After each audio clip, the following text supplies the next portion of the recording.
Hello everyone, and welcome back to Mage the Ascension the Victorian Age here on Dork Tales. This is Book 2 of our saga, Un Voliere Diabolique.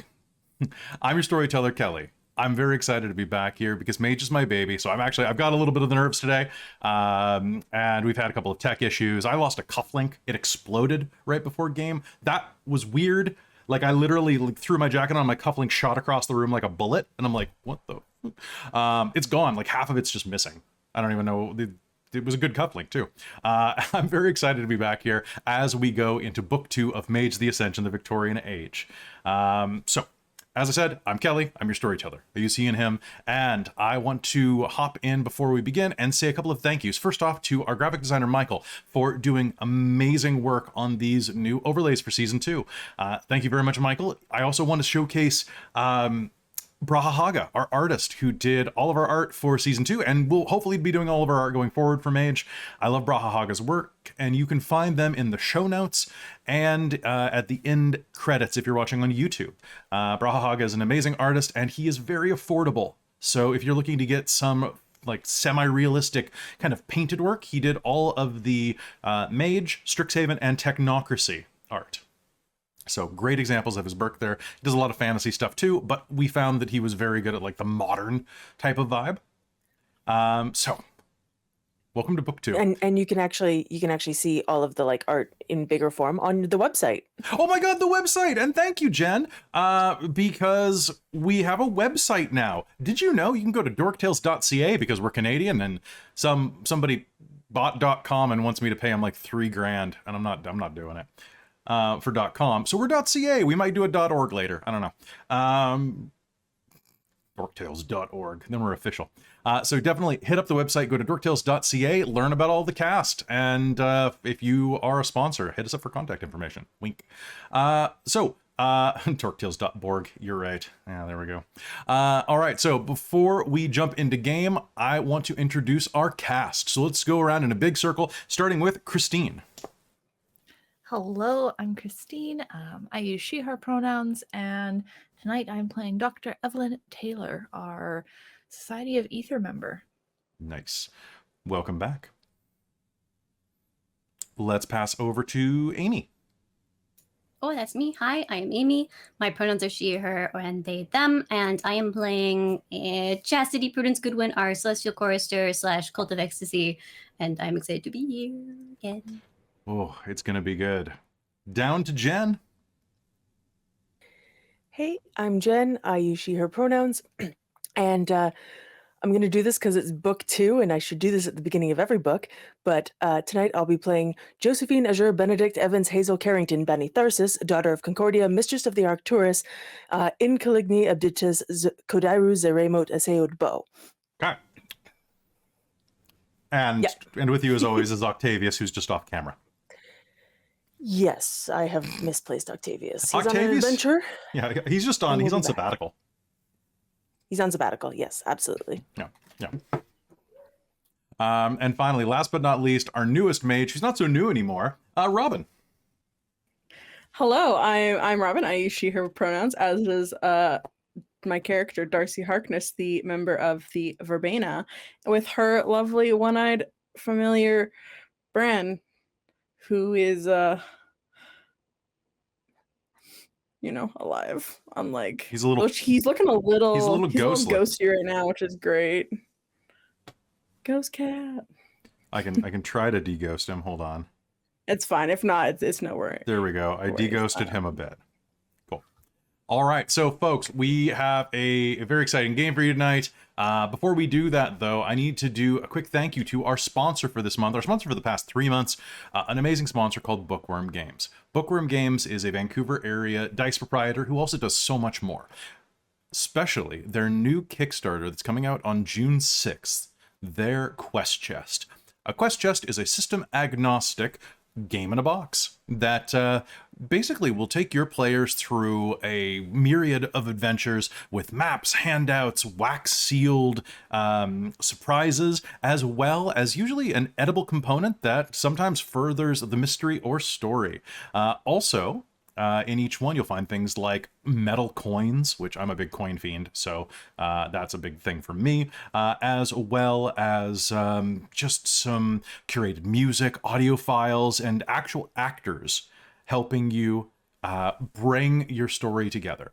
They're launching a Kickstarter, like I said, on June 6th, where you can get 5 of them for, I believe it's 200 US. It's a really good deal. You should definitely check it out. And also, if you're into World of Darkness games, on their website right now at Bookwyrm Games, like bookdragongames.com, you can go and check out their World of Darkness inspired gemstone dice. They actually have some fantastic Mage the Ascension amethyst dice, which I don't presently have in my possession, but will be using in next game because I didn't want to risk losing them during my travels. Fantastic amethyst dice. They have Sabbat-themed, vampire, Camarilla-themed, Anarch-themed, Wraith-themed, Werewolf-themed, and even Technocracy-themed dice. Go check them out today. They're fantastic. Use code DorkTales when you do. You'll save 10%. And yeah, let them know we sent you because they're actually a really good sponsor, and I'd like to hang on to them for as long as we can. So thank you, other Michael from Bookwyrm Games, not Michael the graphic designer, for all of your support. Really appreciate it. And finally, I really appreciate all of the support of our patrons at patreon.com/dorktales. On patreon.com/dorktales, you can get a ton of additional perks, like watching episodes far sooner. We have, I believe, it's going on like 4 or 5 shows now that broadcast 3 months in advance or more over on that channel, including a Technocracy game ran by Jen, a Radiant Citadel game ran by Robin, and some more Chronicles of Darkness stuff that I run every month. Right now, it's Hunter the Vigil and Demon the Descent. And Demon is about to get edited and released next week. So if you want to join up with that, it's only $5 a month. So think about it. If not, it will eventually come out because we don't gatekeep content for a long period of time. Yeah, and Radiant Citadel starts on the 28th, so that's going to be a hell of a lot of fun. We've got more games that are coming your way that I'll talk about during our break, but I think, does anybody have any questions, comments, or concerns? We did a session 0 about a month ago to try to get us back into the swing of things, to help people level up, to help people get situated with what is going on here. Does anybody have any questions, though, since that time? Not so much a question, but a comment of just like, holy crap, look at all our new costumes and outfits, all for the French arc. We all look so good. Yes, you guys look great. My regret is that I don't have a light-colored suit because I just don't own one. So I'm using. You know what I'm thrilled about? The fact that it's 26, 28 degrees right now, and I have lace. It's like air breathe. Like there's so many holes in my shirt. It's great. I'm so envious. I have short sleeves, but like this is the same shirt I've had for the game so far, just without the vest. I want to talk about my new place with air conditioning. It's very cold. I do want to mention, Kelly, I know you may have missed it in the beginning, but we did get 3 XP from the I've chapter. already marked that, actually. And because it's a new chapter, I'm going to be giving you 3 to begin with. So you guys are going to be ending this game with at least 6 experience points. So we can just call game right here, and you start with 6 XP next game. Yeah. Cool. All right. So anybody have any questions, comments, concerns before we begin? No. I'm just, Many concerns. Many concerns. all the concerns. I'm just trying to focus on my pearl buttons instead. What beautiful pearl buttons. All right. Right? Um, I feel like they're very distracting. Yeah, everything about you is distracting. You're lovely. You're all lovely. All right. So, a little bit of Twitter-pated nerves aside, I think we should probably open book 2 with a little bit of fiction. And then we'll begin. All right. You all ready? Okay. So, 1 drama bomb as well. Not that we'll need it. There is a small shop in the heart of San Francisco's Chinatown called Curios and Curiouser, Specialties, Books, and Collectibles. You won't find it on any map, but if you're in need of something strange or unusual, there is a good chance that it may find you. Were you to pass by it today, however, you would find it closed at an early hour, though the lights still illuminate the towering melange of paperbacks and dusty old tomes. But while you hiked up your collar against the rolling fog and sudden chill in the air, you wouldn't notice the flickering candlelight in the windows of the living quarters above, nor the sounds of a Susie and the Banshees vinyl playing into the evening air. Within that apartment, Charlie Price, age 27, growing older by the minute, a man of scholarly demeanor and a bland, if pleasant enough aesthetic, was having a staring contest with an old black tomcat. The tom, as black as an oil slick and as dark as a taxman's soul, had been watching him intently for the better part of 15 minutes, as if his yellow eyes could burn a hole through the young man's head. Charlie cleared his throat. So, have you always been a cat? The cat stared back, dispassionate and disinterested.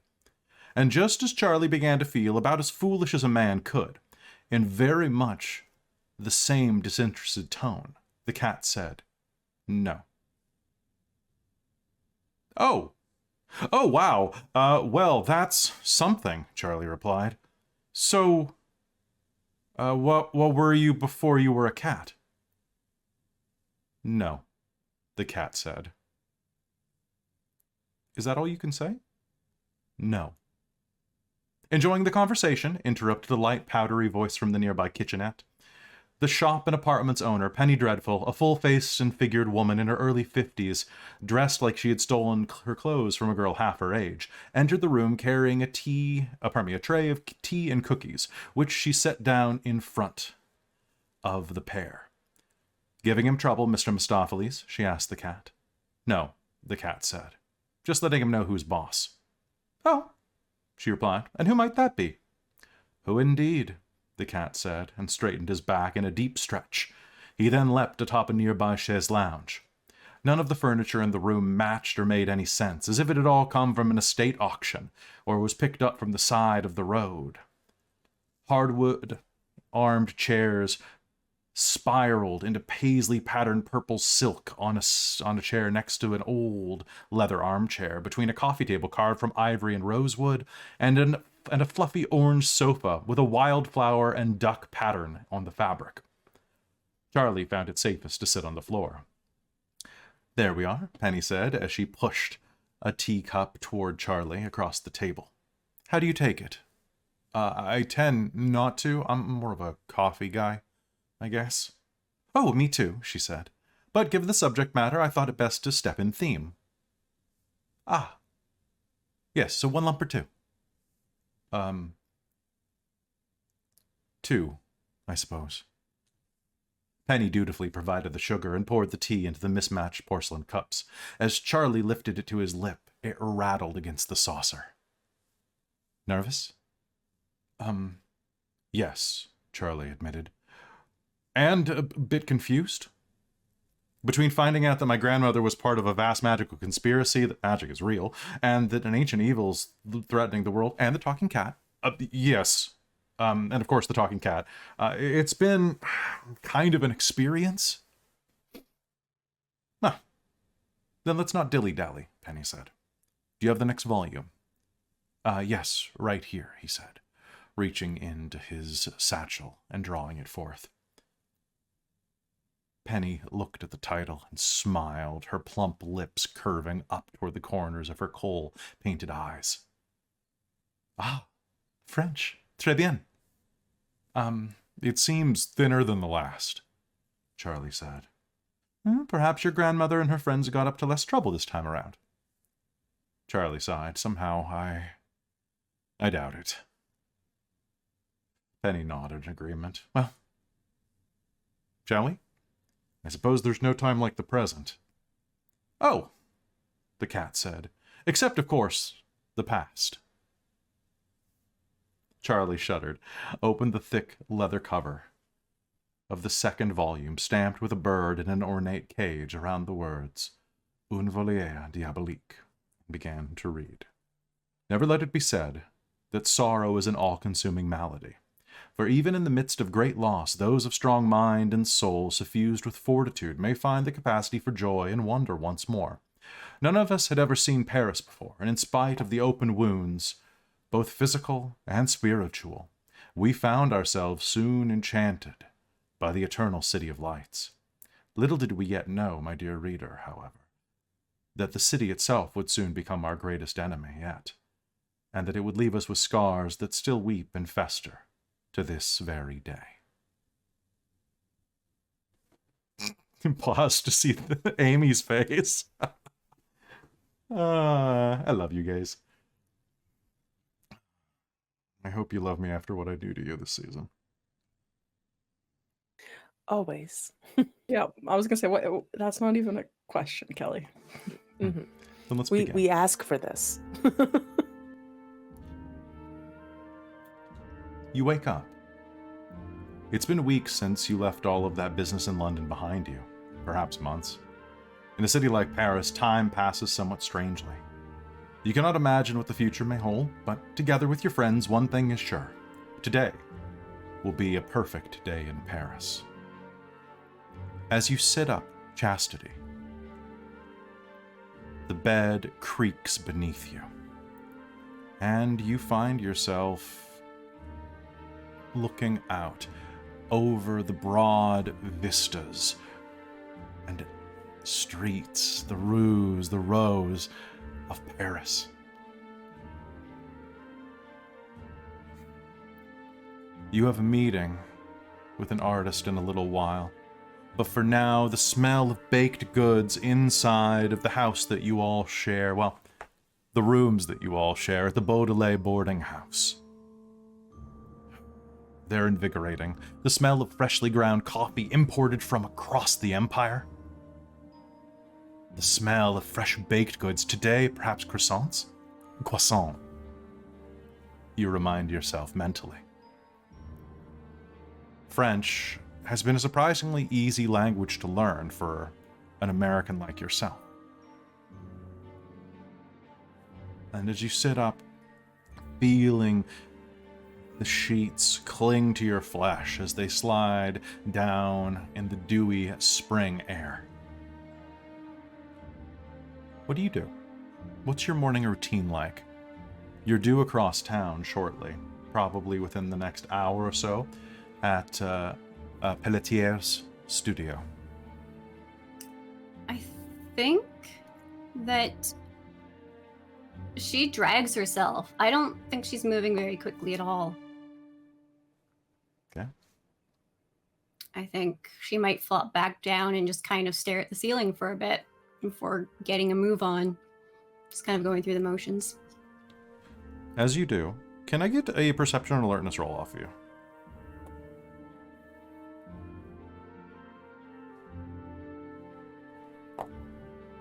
Difficulty of 6. Okay. No, and there's a 1. You botched. So I think I botched. Okay. Yeah. There's a slight tickling sensation. And then you realize that something is dripping into your hairline. From my scalp, like skull, or from above? You can't tell, actually. But I'll go try and touch it and take, look at the hand, see if it's... as you do for a moment, pardon me 1 second. Oh, interesting. For a brief second, as you touch the little wet spot on your scalp, the viscosity feels wrong. It feels like, well, it feels thicker. But as you pull it down, it's just water. There's a small Start crack forming a running leak. through the ceiling's plaster. Perhaps that's it. Great. Great. Across the wall, as you look up at the ceiling across the wall, you can hear the sound of someone else waking up. Who wakes up at about 7 o'clock in the morning on a weekday? Darcie, you will feel a pressure on your chest. Are you waking up anytime soon? You hear your cat say, staring down at you from his perch atop your breasts. Hi, yeah, I'm up. Feed me. S'il vous plaît. Yeah. Si, oui, un poisson? en poison. It's very different. Don't accidentally ask for getting a poisoning burn. But yeah, we can get Freddy some poisson, or can I can find a croissant? Poulet, s'il vous Croissant. plaît. Oui. He says to you, looking down, asking for chicken this early in the morning.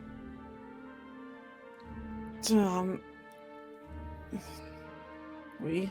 I think I saw a market. I think there's a new market just down a couple blocks. So yeah, let's go out for a walk. I need to get some more sacrifices anyway. Outside in the hallway, you can hear the rattling of trays and hear the sound of a little bit of chirping French of Madame Baudelaire walking through the hallways. Bonjour, girls, bonjour! Breakfast is here. Your trays are outside of the doors. Merci. Oh, Darcie! Darcie, my pet, are you awake? She says, the old crone, cooing through the door. Oui. Darcie will get up and she'll just open the latch. She's just wearing like a very modest like night dress. So she'll just open up the door just a crack. Bonjour, good morning. How are you today? Oh, so beautiful. Irish girls in your pale skin. The woman on the other side, Madame Baudelaire, is fairly tanned. She definitely spent a lot of her life working outdoors. Leathery creases cover the sides of her eyes and lips, and she has deep smile lines as well as a fairly long, bulbous chin beneath a set of thin lips. But she smiles pleasantly enough beneath the caked-on makeup. How are you today? Bien. Just I was planning on going out to the market this morning. Gonna get some fresh fish ingredients as well. Well, if you do you mind picking something up for me? No, not all. What can I get for you? I need 24 eggs. Oui. That will be 20 cat. No cat very well. Yes. Close enough. I will just deduct it from your rent, please. Yeah, we. Thank you very much. Thank you very much. You saved me a trip. Oh, sorry to interrupt you this early when you're still in your bedclothes. How is the little lady? Is she doing all right? She gestures towards Chastity's room.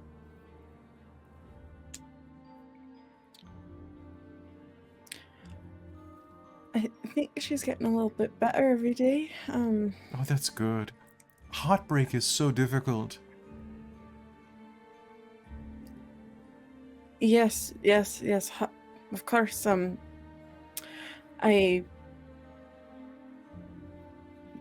This was a very close and personal friend, of course. It's very difficult to get over, but I think she's. When I lost my she's husband. making the way. Oh, yes. I know how hard it is. When I lost my husband, it took me weeks, months to even leave my room. Oh, I must have been quite the sight. Excuse me. How loud are they talking, and how far are they from Chastity's room? They are at the door next to yours and talking quite loudly. So Chastity's like getting ready and just freezes and is just listening. I'm just kind of like staring into space. So this is gonna go well.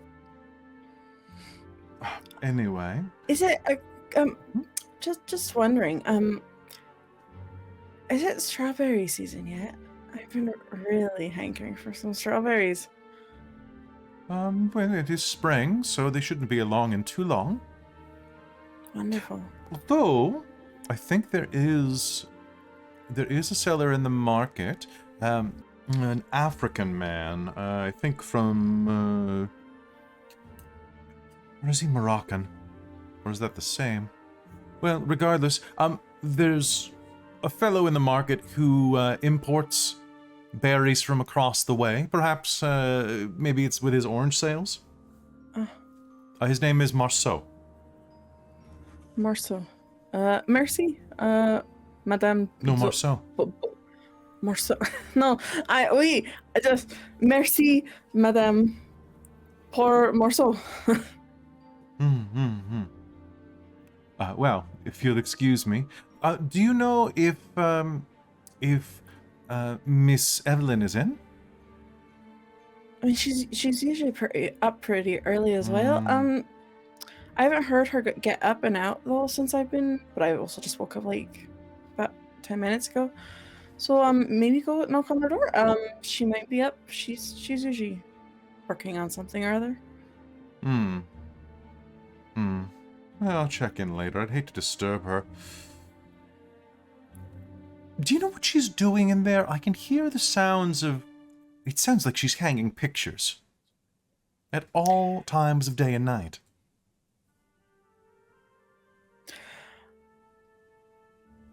She's like a scientist. So I think she's perhaps tinkering with her own devices as well. Well, I don't understand any of that, but I'm going to assume it's your accent. Good morning, dear. And she'll pass on and walk further down the hall. Good morning. Hello, bonjour. Your breakfast is here. The other girl's not here either, she mutters under her throat. Chastity, you hear the sound of the hard-soled shoes of Madame Baudelaire moving down the hall, but you haven't heard Darcie's door shut. What do you do? She's not leaving her room until she hears that everyone has cleared out of the hallway. I think Darcie's going to try again knocking on Chastity's door. I think she does this every morning. I want to see how well I managed to not get startled by that, actually. Do make me a willpower check. By the way, all of you are at full willpower again. So roll your full willpower, please. Ooh. How about paradox? What's my difficulty? If you have a familiar, your paradox has gone down. But otherwise, just hang on to it for fun. Just, Also, chronologically, when is this taking place after? Could be weeks, could be months later. I'd say probably about it's spring, so it feels at least like 3 months to me. Cool. Just wondering if the thing happened yet or not. Your seeking has happened. Okay, cool. So yes, what did you roll? What was my difficulty? Difficulty is 6. All right, so the 2 1s canceled out both of my successes, so that's just a fail. So you're going to knock, and you are going to let out a bit of an eep. And I think she's gonna probably like do that startle reaction where she like bumps something and knocks it over, just kind of like a quiet. There's the sound clutter. of a vase smashing on the ground inside. Yours too.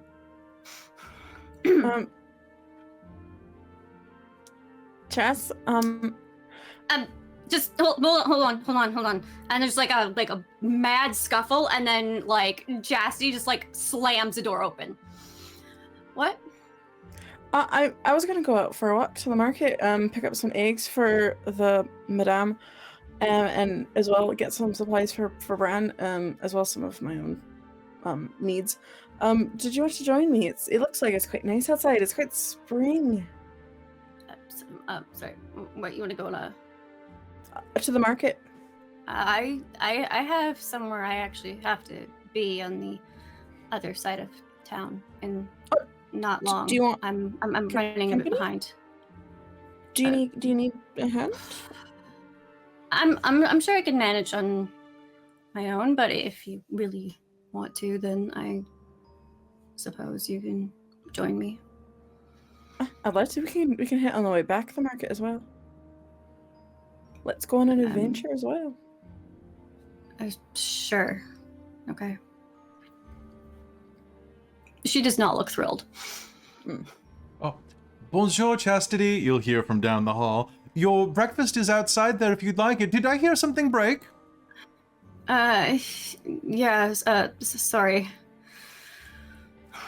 Is it the vase? It's not a big deal. I bought it from a Chinese vendor down the hall. It's not, well, down the street. It's not particularly expensive.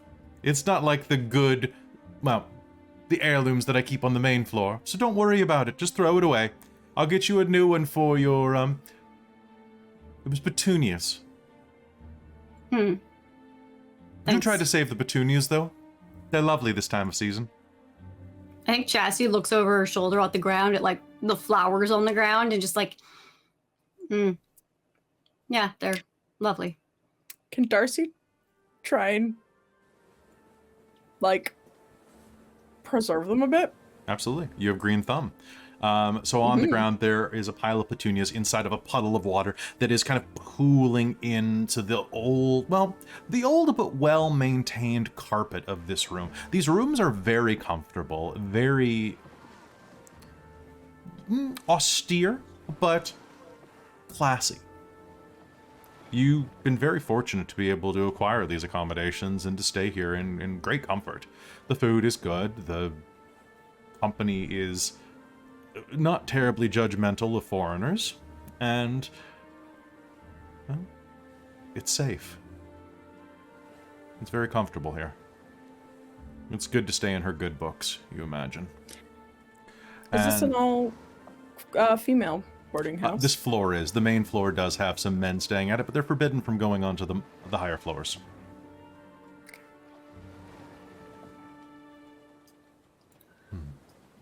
Now, as you look, you can see the flooded water around the broken shards of the vase, the flowers lying in state. What do you do? Well, Cha steps out of the way if Darcie's looking into the room, and we'll just kind of like, passive invitation. Darcie will go to the plants, and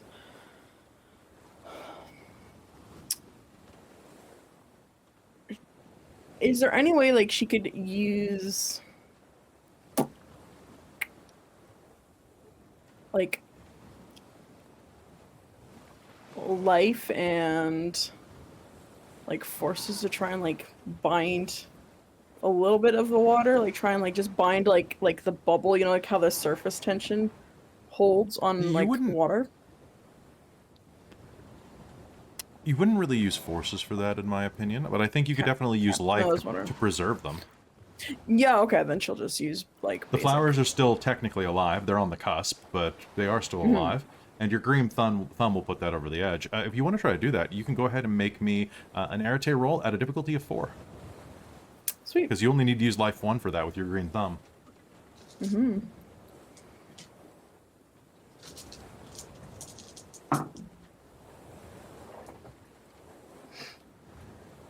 Absolutely wild.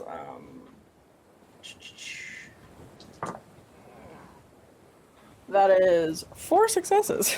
4 successes. As you reach down and touch them, magic is going to flow through you and into them, and you're going to see the stems begin to heal themselves, the root systems beginning to regrow at the base of these flowers. And even then, at the top of them, they are going to explode to new life and new color. There we go. Here, I'm assuming there's probably like a jug or something that has like for the wash basin or something. Absolutely. I think Chastity's gonna just like hand that over. I don't think she bothered with it. There we go. That'll keep him a little bit better. And I think Chast is like kind of like makes a noise of like, but does not look at Darcie. It's looking anywhere but at Darcie. And as you're having this awkward moment, you hear a voice from the hallway say, that reminds me, where's the other girl? Do you know where Josephine is?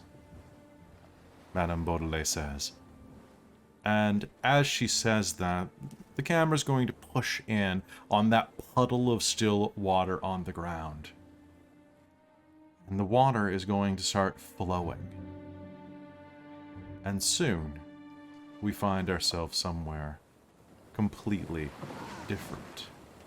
Across town, there in one of the rivers, in the river going beneath one of the main bridges, there is a ship headed in the direction of Notre Dame.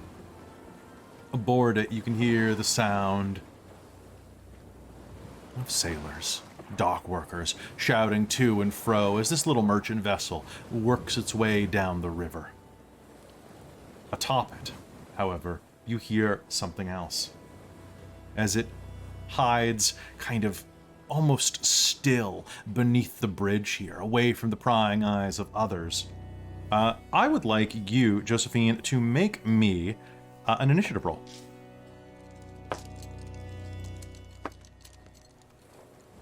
Ooh, damn, that's pretty good, Kelly. It's been a while since Mage. It's just the one die, It's and then the one add. die, and you add your dex and wits. And Cool, pop it in the chat when you're done, just so I have a record. Does crisis mode count? Crisis mode will count for this.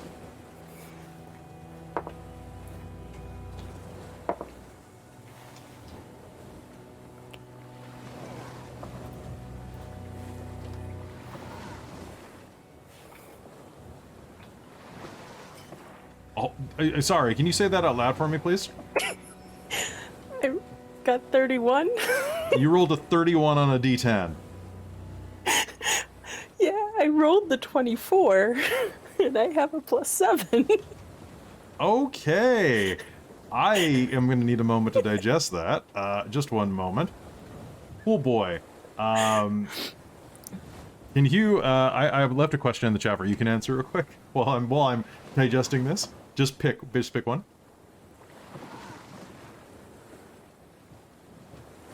Sounds good to me. Okay. 31. That is just stupid, Jen. Congrats. That's great. I love it. Okay, so just one moment. I don't know if my die was making up for Amy, but oof. Oof indeed. All right. We cut up from the water onto you on the side of the ship from where it is perched beneath the bridge. And there you see a flash of steel in the morning sun. The man across from you is dark-skinned, Iberian, perhaps Moorish. His long, dark hair cascades down to his shoulders in thick, ropey, kinky curls that have been weighted down with olive oil. He grins at you through a gap in his teeth, licks them, and then dashes toward you. You have initiative. Both of you have slightly dulled sabers in your hands. His name is Jezreel, and he is seeking to make his point on you. What do you do?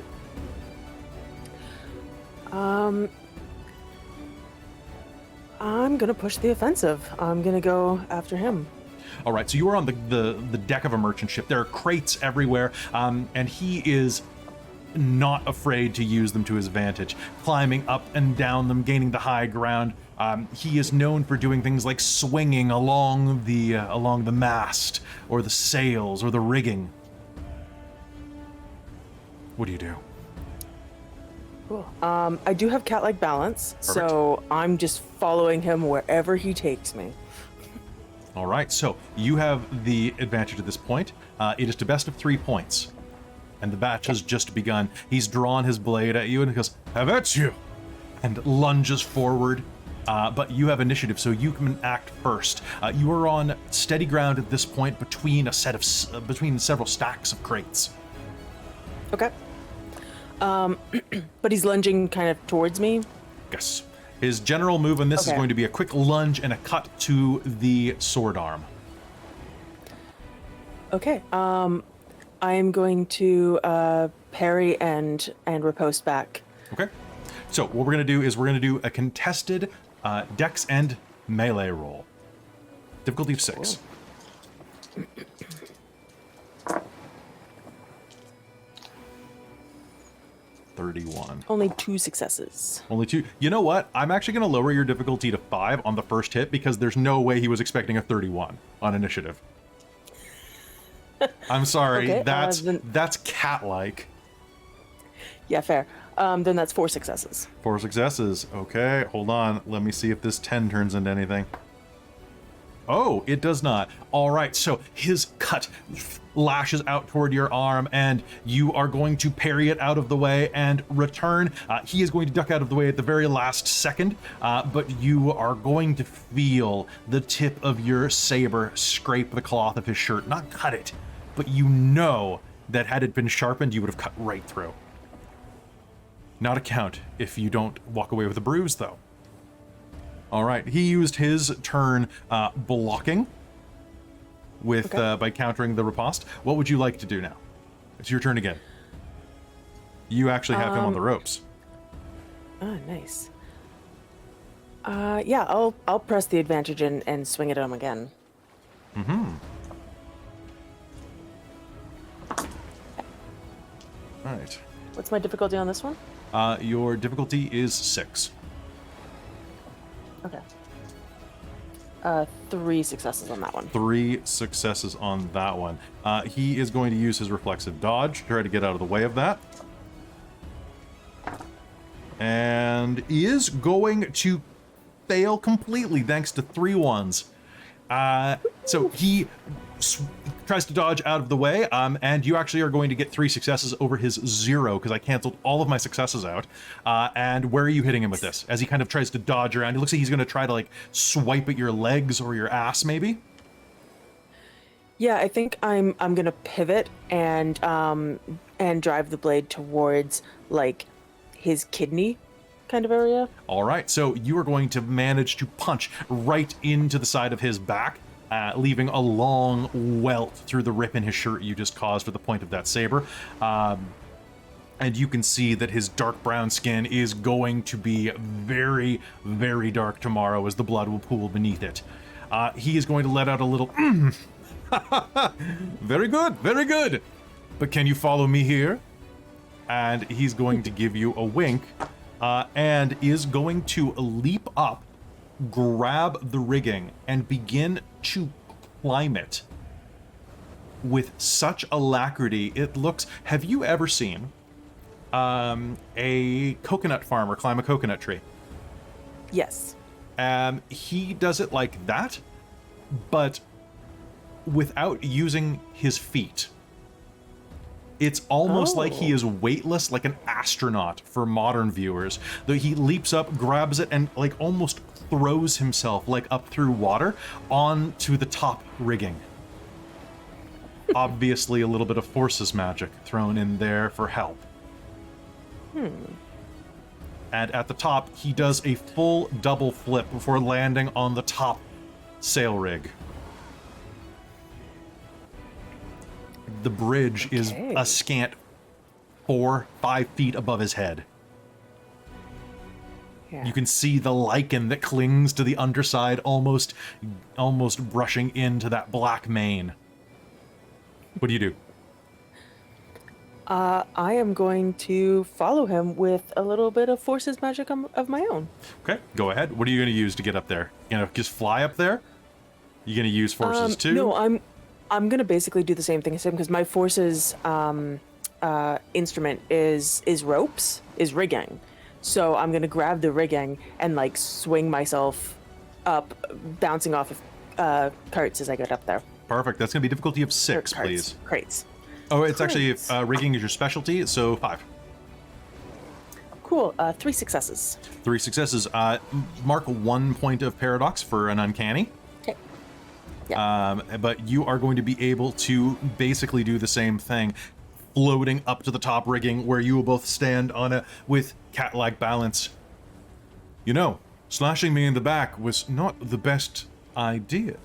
he says to you, affecting a bit of a British accent. Perhaps Why ever not?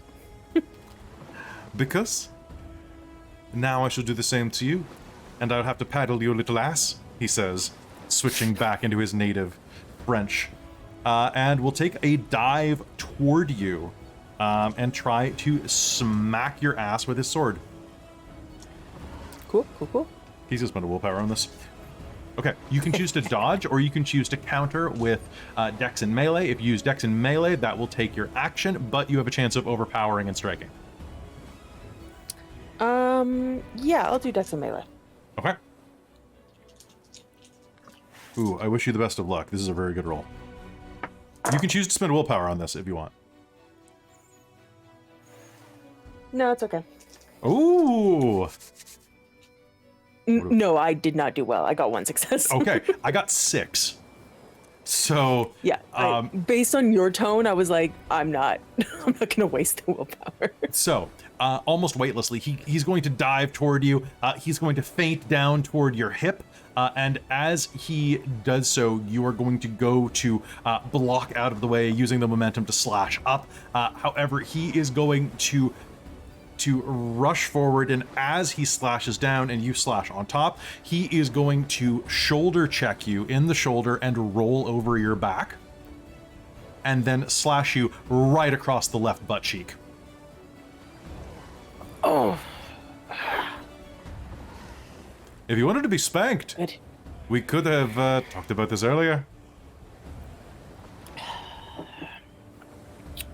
1-1. 1-1. You said you wanted to learn the sword. Should I do left-handed? Would that be easier for you? Oh, you... She's trying not to get angry at herself more than anything. It's like, she's asked for this. Okay. But yeah, so since I used melee, that's my action, right? Yep.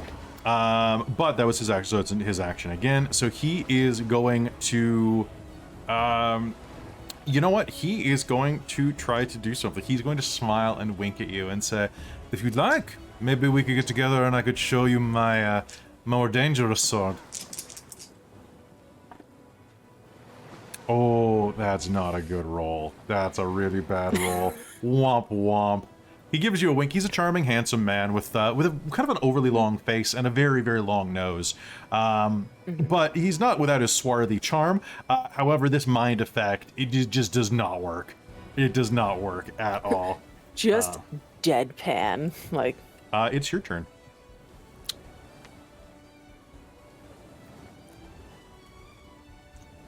you should be careful what you say to me, or I might take recompense from you.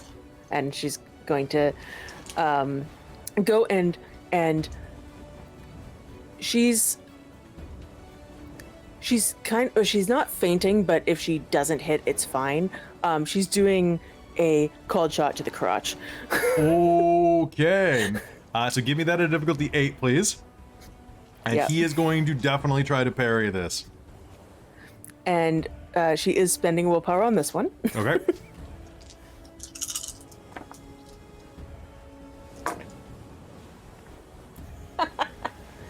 That's with the willpower, 3 successes at 8. Oh, God. Okay. I didn't roll any ones. Okay. So you are going to dive forward. He is going to, like, his eyes are going to get saucer big, and he is going to thrust his blade out using his action to riposte, and is going to slam your blade down into the mast, wedging it slightly into the wood there. He's going to strike it so hard. He's going to waste his chance at returning the blow just to protect his crotch. What would you like to do? I'm going to wink at him and then pull the blade out of the mast. And where are we? Like, if I push towards him, are we in danger of him kind of like having to jump off the end or anything? Or do we have room no, to you've move? got about 5 feet on either side of you. Okay, cool. If you headbutt him, he might fall to the deck, though. Fair, yeah. Yeah, I think I'm gonna press my advantage again and head towards him. Okay. I'm gonna reroll that cocked dice. Not a called shot this time. Not a called shot? Okay. No. Oh, maybe I should call shots more often. I get better rolls that way. 2 successes. 2 successes. All right, he is going to leap out of the way, just barely of this one, going, you know, you've improved a lot in just a short amount of time, my friend. What a good student you are. I need to improve my banter, though, it would seem. Looks like you have a very sharp tongue, very pink. Remember, hand up. Watch it. Watch it. He waves his hand up. I have lunch to get to. Yeah, brunch. Perhaps we should speed this up. En garde. And he's going to full on charge you. Okay. Dodge or riposte? I'm going to dodge by swinging down into the rigging. Okay. I think you're gonna do it. Oh god. These dice love to roll ones, guys. This is why I wish I brought my Bookwyrm dice with me. Aww. Those things rolled so well against a previous roll. How'd you do? Do I do Dex and Athletics to That'll be Dex dodge? and Athletics, yeah. Difficulty 6? Difficulty 6. Just 1 success. Just 1 success. Well, that that matches my 1 success to hit you because of them ones. So Josephine is going to leap down, swing on the riggings, and come up behind him, or are you just going to be hanging on them? I think the plan is to come up behind him. Okay. So you will be able to do so with that 1 success. It's a little stumbly, so I'm going to raise your difficulty on your next attack by 1. But you are in front of him. He is going to turn around and go, interesting, but it is your turn because you just did a reflexive dodge. It's true. Now, is my difficulty increased by 1 but then reduced because of cat-like balance necessarily, or? Oh, you're right. You're right. You know what? Let's ignore that because of cat-like balance. So Okay. let's just say your difficulty standard. Cool. So difficulty 6 if you want to try to strike him. I do indeed. However, because you have put yourself behind him, I'm going to give him a +1 difficulty to try to dodge this. Because it's harder to not get stabbed in the back. Holy crap. Roll. That is a really good, would have been a good roll. 0 successes thanks to 3 ones. Even if my difficulty had stayed increased, I have 5 successes. 5 successes. Okay. I rolled 3 7s and 8 and You know what? 9. I rarely get to say this in Mage, but how do you want to do this?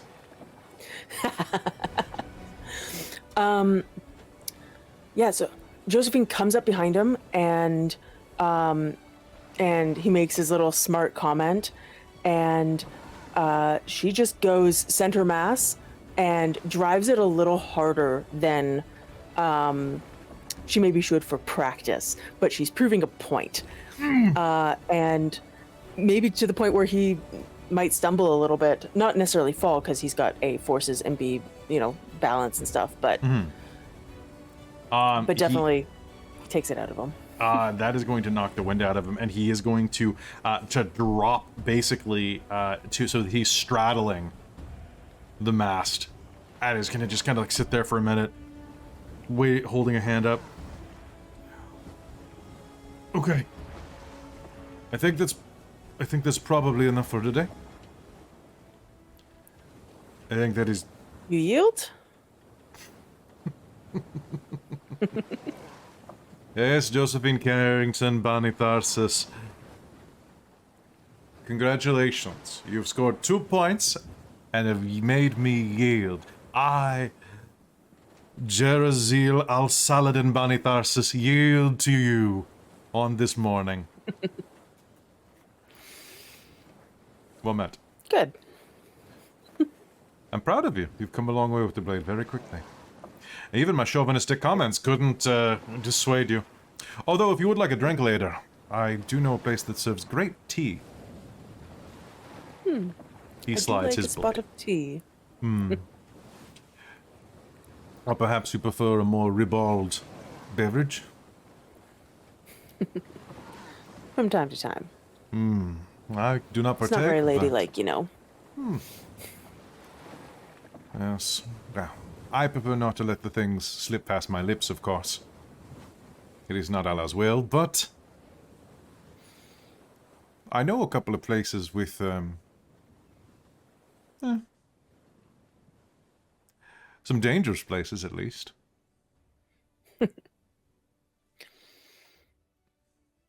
Dangerous places are always fun.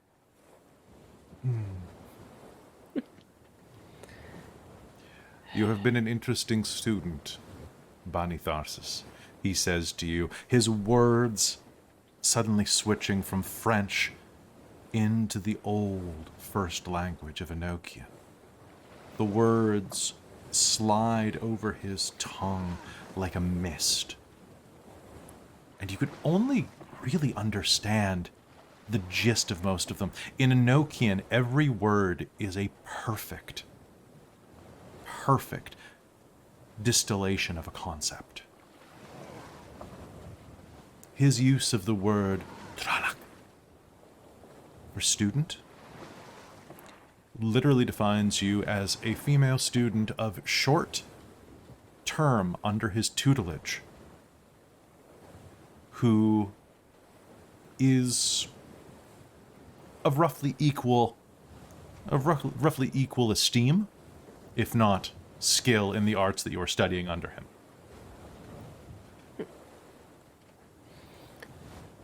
I will respond in kind to the effect of, it is a good student who has a good master. Motare. Not motaro. Motare, yeah. But you are a fast learner, he says again in French.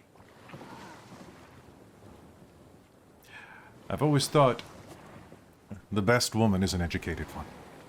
He smiles. The best person's an educated one. I would agree. But what am I? I'm in France claiming that women are people. Don't let it get out.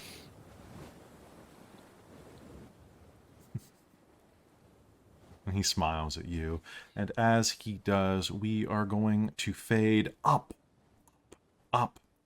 over on top of the bridge where bicycles, the little bells going ting, ting, ting, ting, ting, as several dozen cyclists, men, women, even some children, make their way across the city. Bicycling has become quite fashionable, even with ladies in certain parts of Paris. And one such lady we are going to follow as she bikes to a little second-hand shop on the far side of town. Evelyn, it's about 9 o'clock in the morning at this point. You've been traveling for a while across the city, doing various things. What do you dress like? What are you doing? Where are you going? I think she's dressed fairly well, like in like a nice shirt, and she's, I think because she's riding a bicycle, she's wearing the, what are they? The like the bloomer skirts. Mm-hmm. So they're basically very, very wide-legged trousers that look like skirts, essentially, but you can ride a bike. So I think she's doing that, and she's probably trying to find various little shops and see what sort of bits and pieces she can get that might be useful for what she wants to do. Sure, absolutely. There's a little secondhand shop nearby that you have been visiting quite a lot. A junk shop more than anything, ran by a man named Albertus. Or Alberte. We'll go with Alberte. And as you ride up to it, is this lovely little brown wooden shop in the center of town. Piles and piles of junk. And as you approach and hop off your bicycle, walking it up to the front steps above the cobblestones, an old, wizened Frenchman, Alberte himself, is going to kind of lean out and adjust his spectacles as he looks at you. Ah, good morning, Evelyn. Good morning, Monsieur Alberte. Back again so soon? I discovered I need a few pieces of ceramic, some glassware, and some more copper wire. More copper wire. You have a lot of copper wire to begin with. But I think I have some more. I will check for you. Excellent. They're quite run out. Gabby was looking for you. Oi, Gabby! Gabby! And you'll hear the sound of a bit of barking as a rather ragged terrier is going to waddle around the corner, quite pregnant. She is going to waddle up to you, tongue lolling out of her mouth, some type of terrier mutt. Maybe part terrier, part lab. It's impossible to tell. But dishwater gray and honestly quite ugly. But that kind of So ugly cute, happy. all the same. Gabby will wander up to you, making this horrible snorting noise. And is going to just like Hello, headbutt Gabby. in between your legs, almost pulling your skirt down a bit. Unlikely because of how well it's probably belted at the top. There's no such thing as elastic yet. That's true. That's true. Yeah, fair enough. But Gabby is going to be hitting Evelyn you will with quite a crouch, bit of half kneel down and give Gabby a good little scratch. Let's see, copper wire, copper wire, copper wire. And what are you doing with all of this, by the way? You work for the building university? machinery. Building machinery.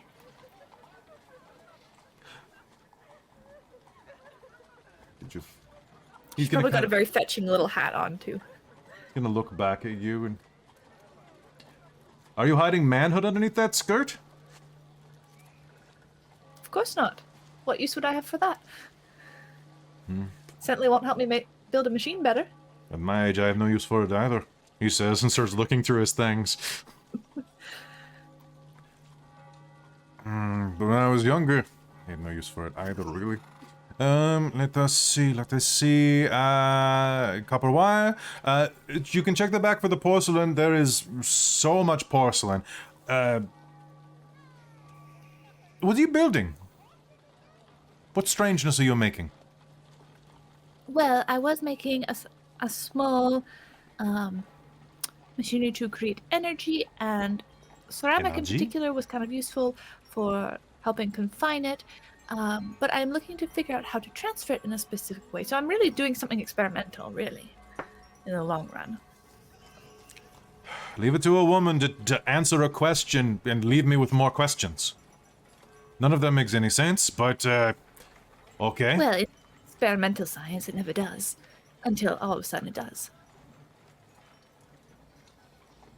Fair. Well... Porcelain is in the back, he says, pointing. I think Evelyn is going to scoop Gabby up, because I think she's small enough, even pregnant, that easy carry. She's like medium sized. Like she's definitely like a large beagle. Okay, still a relatively easy carry. What's your strength? Is it 2? It is now, yes. Okay, good. Okay, it was still strength 1. I was going to limit it. But yes, strength 2. You paid for strength 2. You can lift the dog. Excellent. And I'll This is what we rate carry our her stats back for. to her bed, so she doesn't have to keep walking. Okay. I'm gonna. Okay, cool. Put her down and go find myself some ceramic. As she's going to kind of like lean over, she has a water dish nearby and will start slurping noisily from her bed like a princess. I'll nudge her a little closer. All right, so looking around into the things at the back, you are going to find that amidst the porcelain is no small amount of, like, doll heads. I mean, I There, suppose I could cap the ends just as well as anything else. so yeah, you absolutely could. There's like porcelain doll heads. There's various vases, various what else would be in porcelain? Bowls, cutlery, or not cutlery. Plates. I don't know. Whatever else is in porcelain. I think but she'll you- look for some like little bowls, maybe little cups or something. I think she's thinking of using it. I think I'm thinking of this right in that ceramics can be or were used as installations items around electricity. Mhm. Like they would cap stuff. Okay. Like I'm just making shit up on the go. Sure. I mean, with your science, they Random can. the crap she's looking for. You have mad science. interesting If you things. say they do it, they can do it. Okay. So But I think she'll also try and find some little glass vials, see if there's anything like that around, or bottles with like nice little seals or something like that. But if she could find bottles that have the nice little metal and like cork or rubber contraption on them for closing so them up. I want you to do me a favor, and I want you, as you're looking through here, to make me an intelligence and investigation roll or survival roll to scrounge inside of this room. All right. And you said investigation or survival? Mm-hmm. Well, I'm going to go with investigation because I at least have a dot in that. Okay.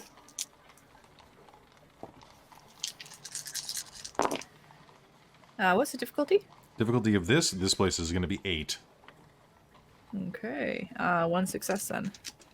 1 success. All right. So looking around, you are going to find just the bare bones ingredients that you need. You'll find enough for your experiment, no more, no less. Enough that that you can basically try it once, probably. But you're going to probably burn through the copper wire if you get the voltage wrong. You'll singe it or deteriorate it somehow, so it won't be usable. The porcelain might crack after this if you don't get it right. You're really lucky that you did your injecting umbrella experiment prior to this.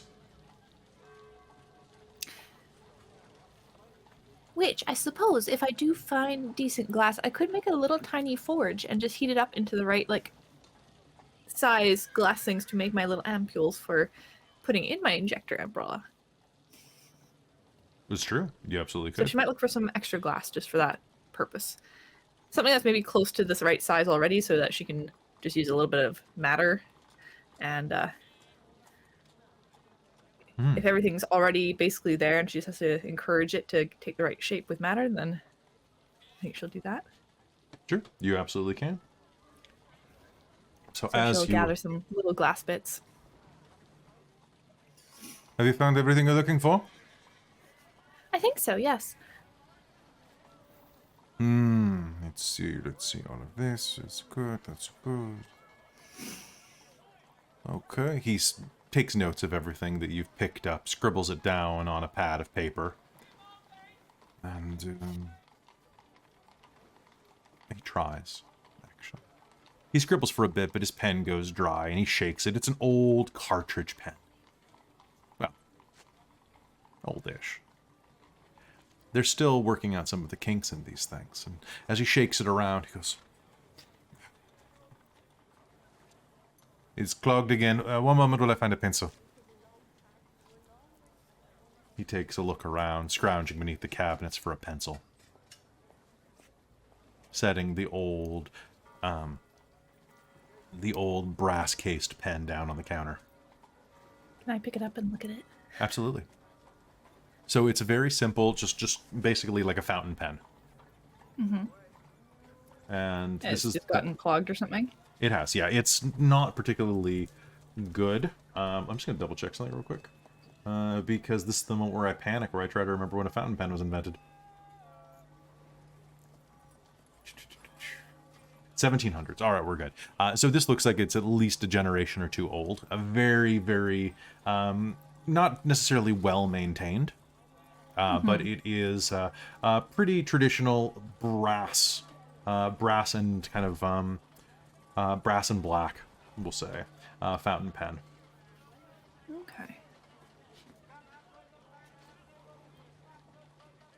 And it's probably just that the ink has gotten a little sticky. It looks like the reservoir's become clogged. Could I have something on hand that could mix with ink that would help unclog if I like, Most put a likely drop do, in? yes. I'll kind of look and see how busy he appears looking for a pencil, and He is, try in quickly. this place, he is having definite trouble finding a pencil.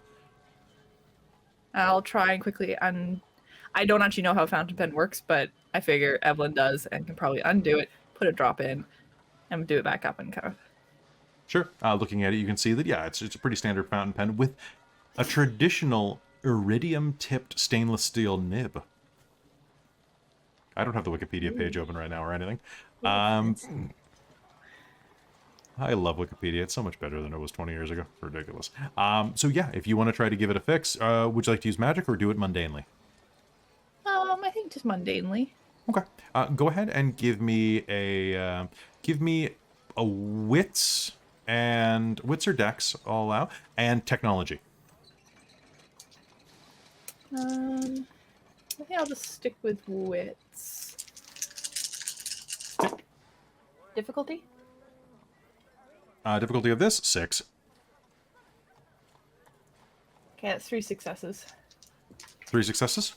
Okay, so you are going to quickly be able to unclog it, actually just with like taking like maybe like a hairpin out or something just to unclog it, and it's a very, very quick addition of a little bit of solution to kind of like lubricate it and allow the ink to flow more smoothly. But it will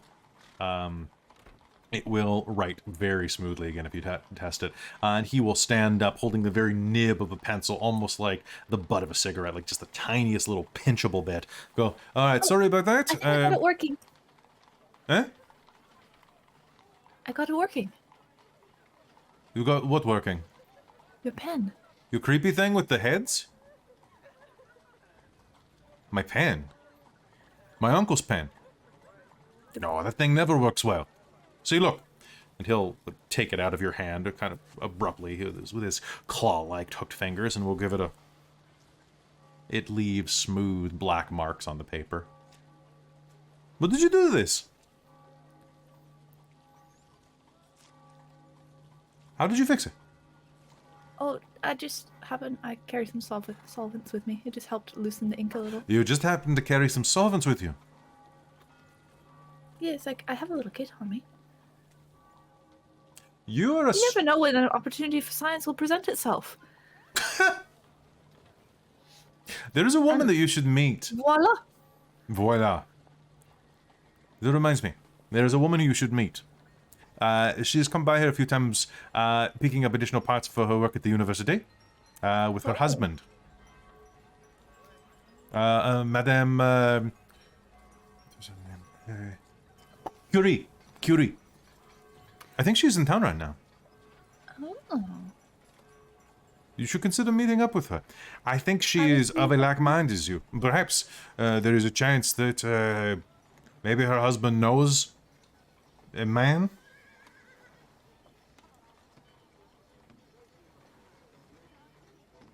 For you to settle down with, so you can be happy?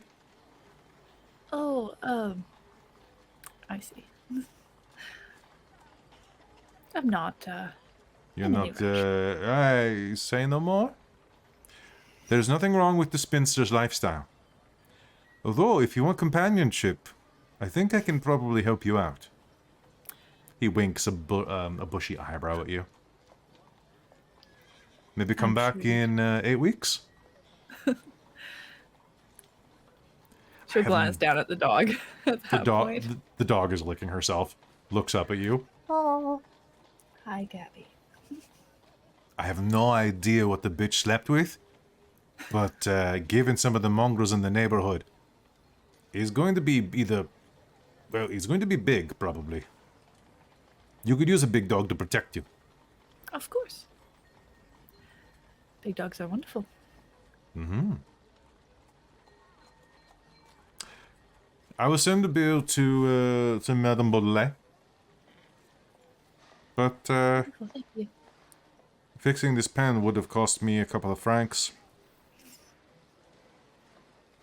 I suppose I wasn't doing anything with the doll heads anyway. Maybe I'll just... And he draws 2 lines along the doll parts. Well, thank you. Have a good day. Do look into Madame Curie. I will. Tell her that Alberto sent you. Of course. And Gabby. Well, of course I would never forget Gabby. The dog will turn and cock a head at you. She'll lean down and just give her a scritch on the chin before picking up her basket and heading out. All right. But I will also be notice that, not necessarily right this second, but we'll look into who Curie is, which Christine knows, but Yep. And if she's associated with either side. Oh, fair. Good point. She probably is associated with Because she doesn't want to walk into a trap, which science seems to be a bit more technocratic order of reason type thing. Fair. All right. So, you'll start looking into that. But as you walk out of town, the camera is going to follow you as it passes. As you head up to the front, grab your bike and begin cycling through. As Alberto plays with his pen a little bit. Not bad. He smiles and looks up, and the tracking shot will follow you as you ride across the window. And as we focus on the curtain, the sound of the city will fade away, and we will focus on the cloth, and then see it tumble away from a nude form. Chastity. You stand exposed. The skylight overhead bathes your skin with a pale morning light. Nearby, you can hear the sounds of breathing and shuffling, but the rest of the room is in a bit of darkness. Until a voice rises up. Class, take a look. The curve of the hips today. We're going to be focusing on the female form. I want you to make sure that you take this beautiful specimen, the woman says, and bring her to life on your canvas. Pay special attention to the curvature of the breasts and hip. Unlike our past model, yesterday we had a mother. Today, we do a maiden. Remember to match your pinks. She points at you with a long pointer stick. And correctly make sure that everything is as real as possible. We are here to bring about the human form. Go. Miss Chastity? The teacher looms in and kind of, I want you to throw your hair back, and I want you, have you ever seen the painting, Lilith? Has Chastity ever visited an art gallery nearby? No, I don't think so. But she might have an inkling based on the description of what it might be referring to. Just go ahead and make me. You can make me an int and religion. What do we pitch? Theology? Sure. Or vice? Or sure. Pick one. Let's go with theology. Sure. Int and theology. Okay, what's my difficulty? Your difficulty on this is going to be, because you've never seen this before, I'll say 7.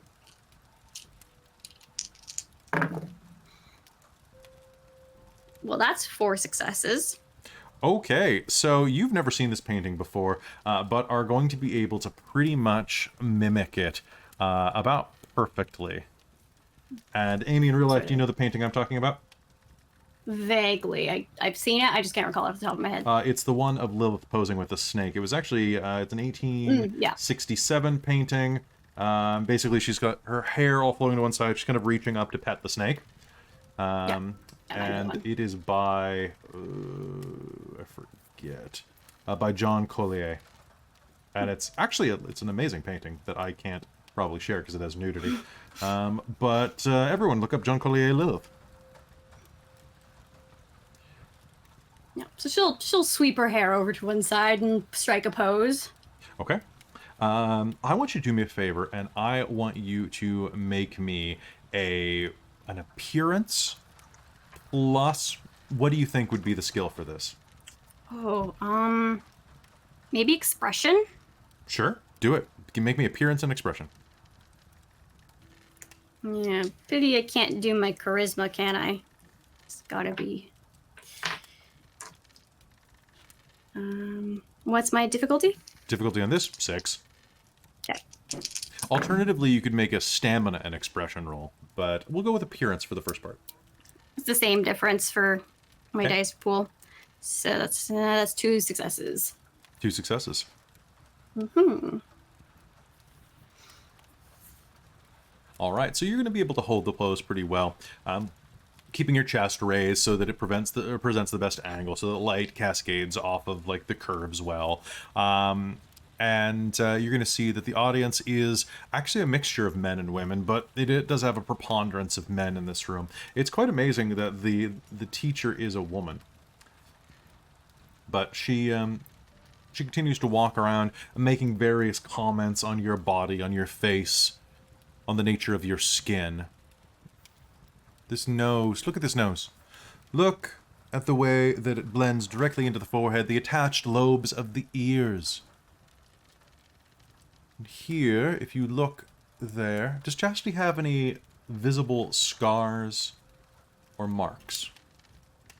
I think probably, because I think she did get pretty beat up recently, didn't she? Yeah. Oh yeah, she had a lot of lethal in the last little while, which probably is healed by now, hasn't it? It has, yes. Cool. And the scars so will remain unless magic is used to erase them, though. which I don't think she was really worried about. So I think, trying to remember what the damage was. She's probably got some burning too. Pay Probably got special some burns, attention like, up on her here legs. to the texture of the leg. Perhaps it was a house fire. Perhaps it was punishment from God. Perhaps it was punishment from a father with a hot iron. Whatever it is on your painting, bring it to life on the canvas. Pay special attention to the dimples on the buttocks. She walks around, pokes you in the upper butt. Notice the way that they are perky. They are alluring. Unlike Madame Pomfrey yesterday, who looked like her ass was frowning at you. Today, this is a happy bottom. Honestly, I usually prefer to top. Do you say that? I think she mumbles it. Okay, give me one sec. A couple of people in the audience will chortle, including one man who's in the front row, a young man with a very well trimmed mustache that's been waxed up. Kind of a boyish look. Honestly, if I had to kind of round him up, it's kind of like Tom Holland with a mustache. Like very boyish, very like. All right, that's enough from our subject. Allons-y, paint. Can you do me a favor and make me a stamina plus expression roll? Sure. Is this difficulty of 6 again? Difficulty of, well, you're going to have to be there for about 3 hours. So we're going to make 3 rolls. The first one's going to be difficulty 6. Okay. That is... Oh, that one's cocked.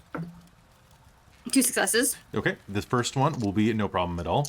Okay. The second will be a difficulty 7. And I've actually sat to be sketched before by an art class. It is a really, This is... really strange experience the number of things that have been said about my face that are just weird. Yeah. Look at the sloping forehead of this criminal. Look at this nose, obviously been broken a time or two. Like, man, no, it's just a nose. I just have a weird nose. Anyway, and make me one last one. So the first hour passes, the second hour passes, and the third hour before the lunch break will agonizingly pass with you having to just occasionally roll the muscles in your shoulder. This is difficulty 8. This one. Difficulty of 8, please. 3 successes. 3 No, successes. 2 successes. I lied. 2. 2 successes. Two. Okay. You'll be able to hold it through the remainder of the time, and at the end of it, there will be a bell that rings overhead from nearby. The university's tall bell will ring, and the teacher will say, "All right, that is it for today. Collect your canvases. Model, you can put your robe back on." Merci. And as you slide it back on, it's a very comfortable robe, silks brought from the Orient, and it slides over your skin very comfortably, and it's very nice to be. Well, I doubt that Chastity's ashamed of anything, but it is a little chilly today. That did definitely help maintain that pose.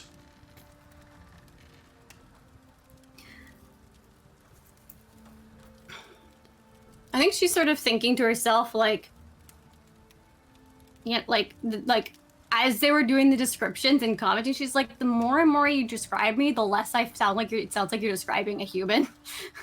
It's like, what weird creature, eldritch monster are you describing at this point? But that's just the internal monologuing. You step out. Do you step out into the hallway? Do you leave, or do you go and look at some of the paintings real quick? Oh, she'll go take a look. Kind of like surreptitiously peering around. Some of them are quite good, and as some of them are a bit surrealist, a bit strange. Some of them paint you. Some of them have you like very pear-shaped. Some of them have you like very top-heavy. Some of them are a little bland.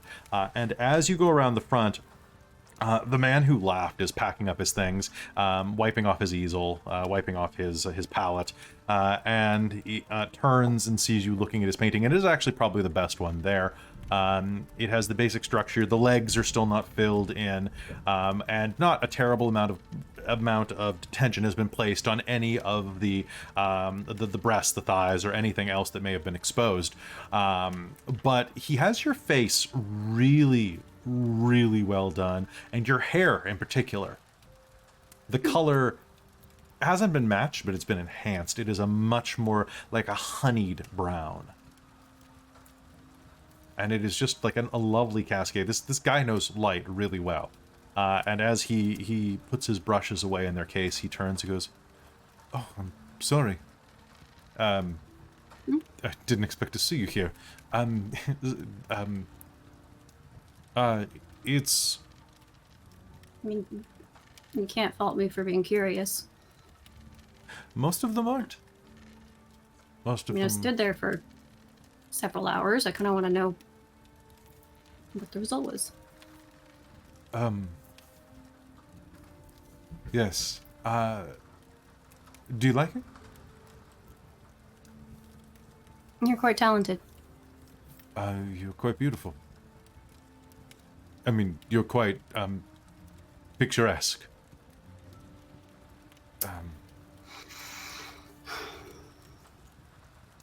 Thank you. I'm sorry, I didn't mean anything negative by that. I didn't take it as anything negative. As you look at the painting, can I get a wits and expression roll to analyze? Pardon me, perception and expression? That's not a great combination, but okay. Perception and expression. And 5. What's my difficulty? Okay. 5, please. That is 2 successes. You're gonna notice one thing. This Chastity looks very, very sad.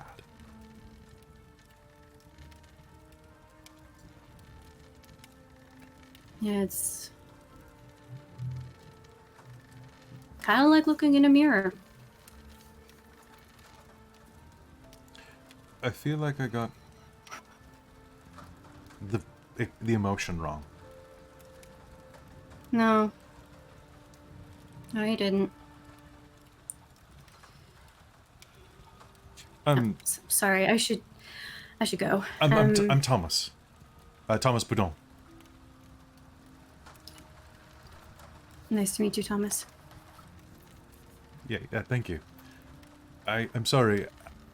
I have to know what to name the piece. You're its You're the mother. I artist. think you should. I should know its mother's name, at least.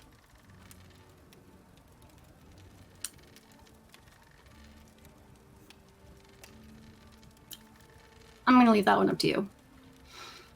And she's going to just kind of give a half smile and is going to leave. I hope to see you around. As you walk out, the teacher will catch you at the door and say, "Less lip next time, or I'll dock you the pay," and hands you an envelope with francs inside of it. Sorry. Thank you. I appreciate it. And with that, you'll step out, the camera holding on Thomas as he watches you exit the room. And then suddenly we are in another room across town. It is a lovely little shop area. And you can hear the sound of a little bit of spring rain falling outside. But it's not. It is merely a woman on the second floor watering the little herb gardens and plants that are dangling along the sides of the building out of this little bookshop. Darcie, you enter a shop that you have been visiting for quite a while called Books Mango, where Gabrielle and Antoine are the ones who run it. A middle-aged couple that have come to Paris from Belgium. They speak French with a bit of an accent, but are quite pleasant. "Ah, good morning," she says to you as you enter. Bonjour. "Bonjour." Although it's almost afternoon. So I got a little bit distracted walking around. This morning is quite a beautiful day. There's a little bit of rain. Nothing beats Brings Paris out in the springtime. smell. So, what can I do for you Have today? have you been to Ireland as well? No, but we have been to Wales, the husband said, suddenly standing up from behind the book counter. It's not quite the same. Darcie, good morning.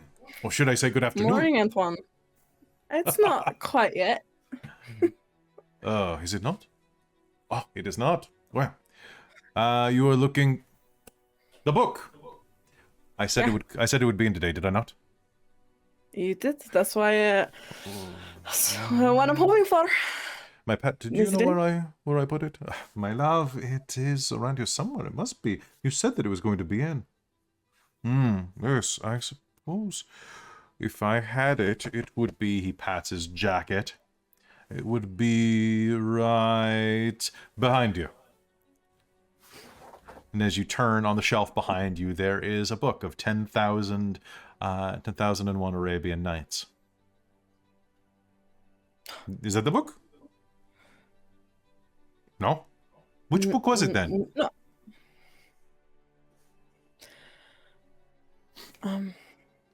Of course. How could I forget? You want French literature. You want the best French literature. You want, what's the number? 2 4s. No. It's here. And she reaches under the counter and pulls out a leather-bound book for you and slides it across. The cover, very plainly, very broadly, in stamped embroidery, says Les Miserables.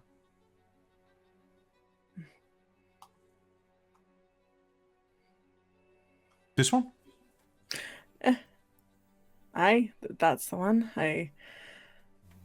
I've heard good things about this one, right? It's a bit of a downer. I was just trying to save you. At least with that one, you get a lot of different stories. Let the girl read what she wants to read. I've heard good things about Victor Hugo, and I need to get better at reading French. I get much better for understanding it, but you don't really fully know the language until you can read it as well and write. Yeah. I hope you enjoy it. It is an interesting read.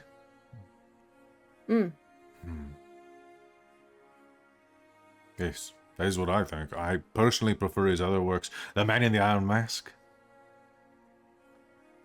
That's not... I think, for a bookstore owner, my love, you have bad taste.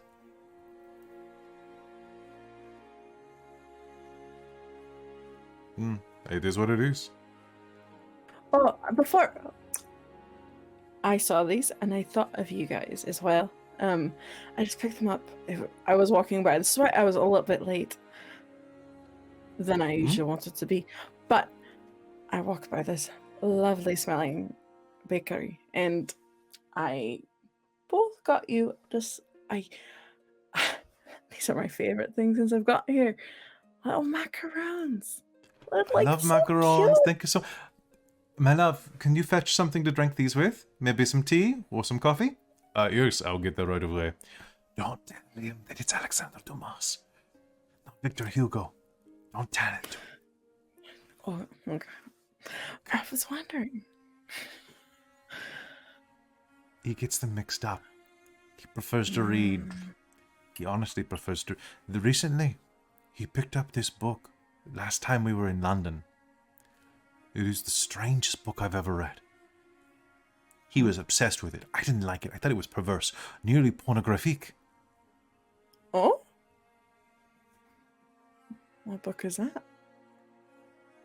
Have you not read it? It's by an Irishman. One moment. I mean, maybe. What book was it? Dracula. Oh, I've read that. Have you read it? Have you read it?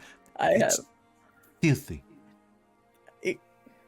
Yes. A lady like yourself should not be reading it. At least not admitting to it. I grew up with a bunch of brothers on the farm. You kind of don't necessarily get taught a bit of a lady as well.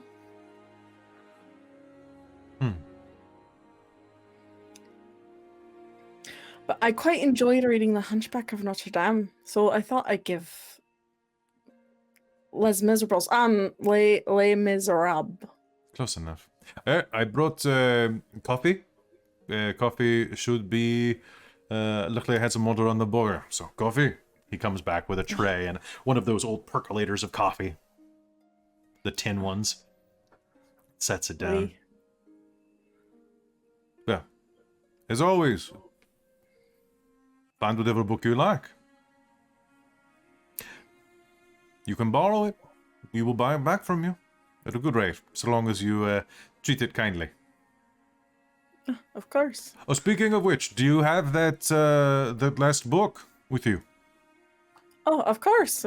I know the deal going on around here. I wouldn't leave it, and it's in just as good condition, if not better. I respect a good book. Good.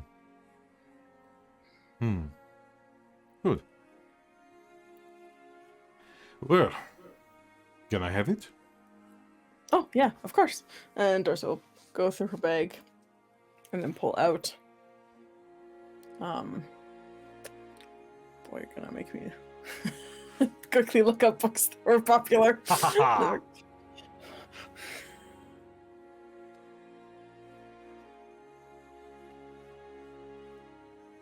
All right. So, you hand a book back, and he smiles to you, and, well, I hope you enjoy the rest of the day after these macarons, but we should probably break into these before the coffee gets cold. Yes, of course. Finally, he has a good idea. Shall we? Yeah. Aye. You remind me of a Welshman. They say I as well. Ireland is a... It's not just the Welsh. I that know, have but I've that. only been to Wales. You should really come up to Ireland. It's gorgeous. I think it's better than... I mean, I haven't necessarily been to Wales myself, but there's nothing that beats the Irish sea and the Irish grass. It's just a smell that you can't quite get here. I've heard that Ireland is very beautiful, that it has it's rolling hills, there's Irish hills, and there's Irish mountains, and Irish rivers, and just the gorgeous Irish springs. Very fragrant. Yeah, it is. It's definitely some of my... I mean, I'm a little biased, but I do believe that it's wonderful. Maybe you'll go back someday. But in the meantime, let's civilize you with macarons. Oh. I think that sounds amazing. And you sit and enjoy a bit of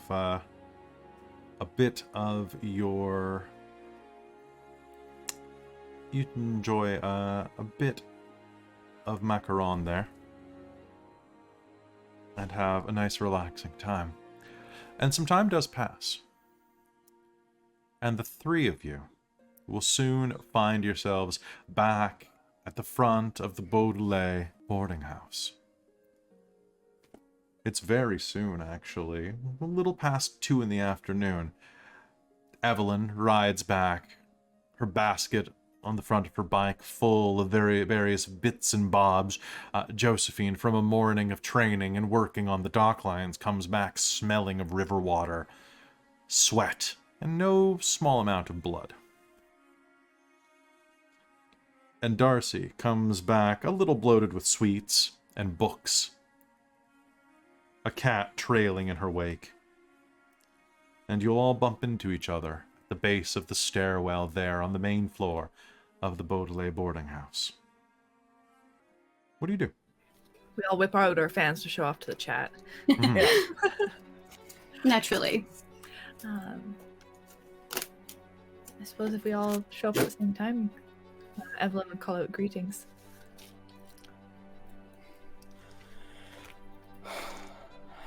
Good afternoon, Evelyn. How's it going over there? Oh, quite good. I have many new things to play with, so it would just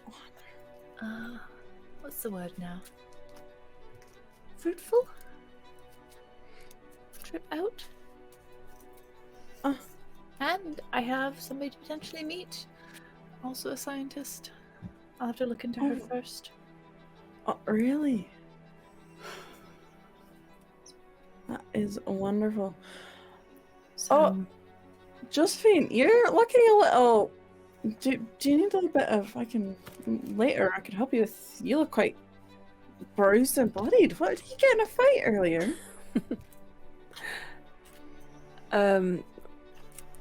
Just sword fighting.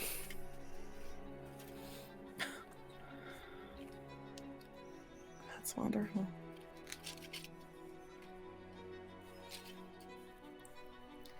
well, did you at least win? Yeah. I did win Oh, this wonderful. time. Congratulations. You're turning yourself in quite a pirate, aren't you? Well, you know, all dreams die hard, so gotta find thrills somewhere. Oh, I brought everyone some macarons as well. I gave a couple of them to the bookstore owners that I go visit, but I managed to save. I got a special box just for you, the three of you, because I know that Antoine, he just eats so much. He does not say no. He just does not stop eating them. I would literally wrap them out of his hands.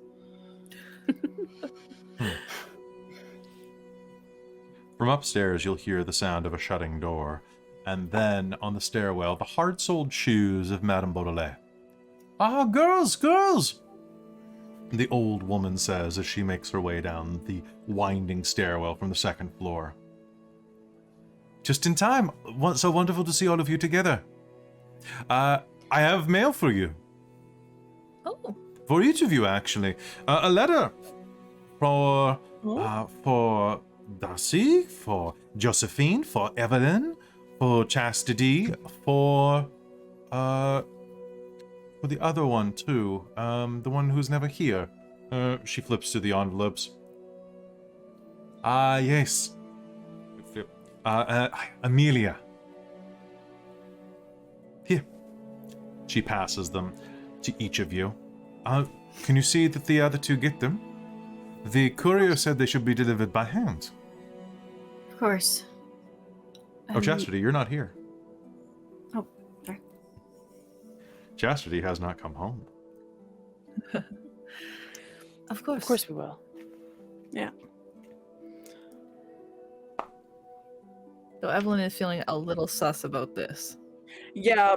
Yep. Darcie's looking at the letter. What does it look like? It is a plain envelope and is addressed to you at this location, but is the return address that sparks something inside of you. As you look at it, can I get a wits and investigation roll from anybody who wants to? Yes, please. Yep. What's the difficulty? Difficulty of this is going to be, we'll say 7. I'm gonna spend a willpower because I feel like this is a successes. bit of a 2 successes. 2 successes. All right, looking at it, you're going to see that it has a postmark on it from London, 2 successes. as well as postage to bring it over. Sorry, from London. London.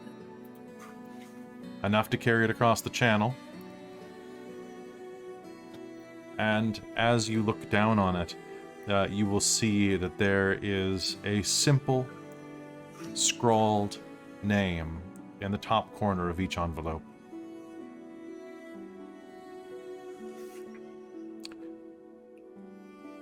T. Dashwood. Oh dear. And I think Oh no. that is going to be where we take a quick break. So folks, don't go anywhere. Of course it is. Of course. We'll be right back. See you in a second.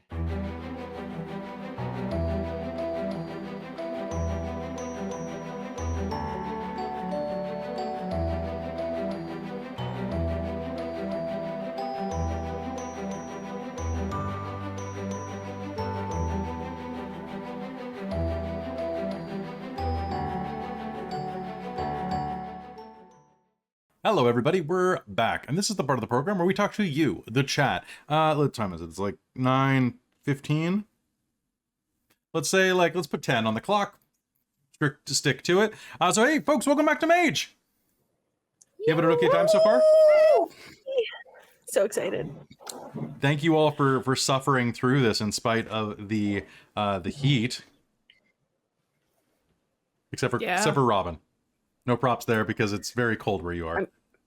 I mean, my basement suite is actually kind of cold. I'm not wearing I'm wearing sweatpants because really? it's cold enough. Interesting. I'm in a basement suite. It barely gets warm during the day.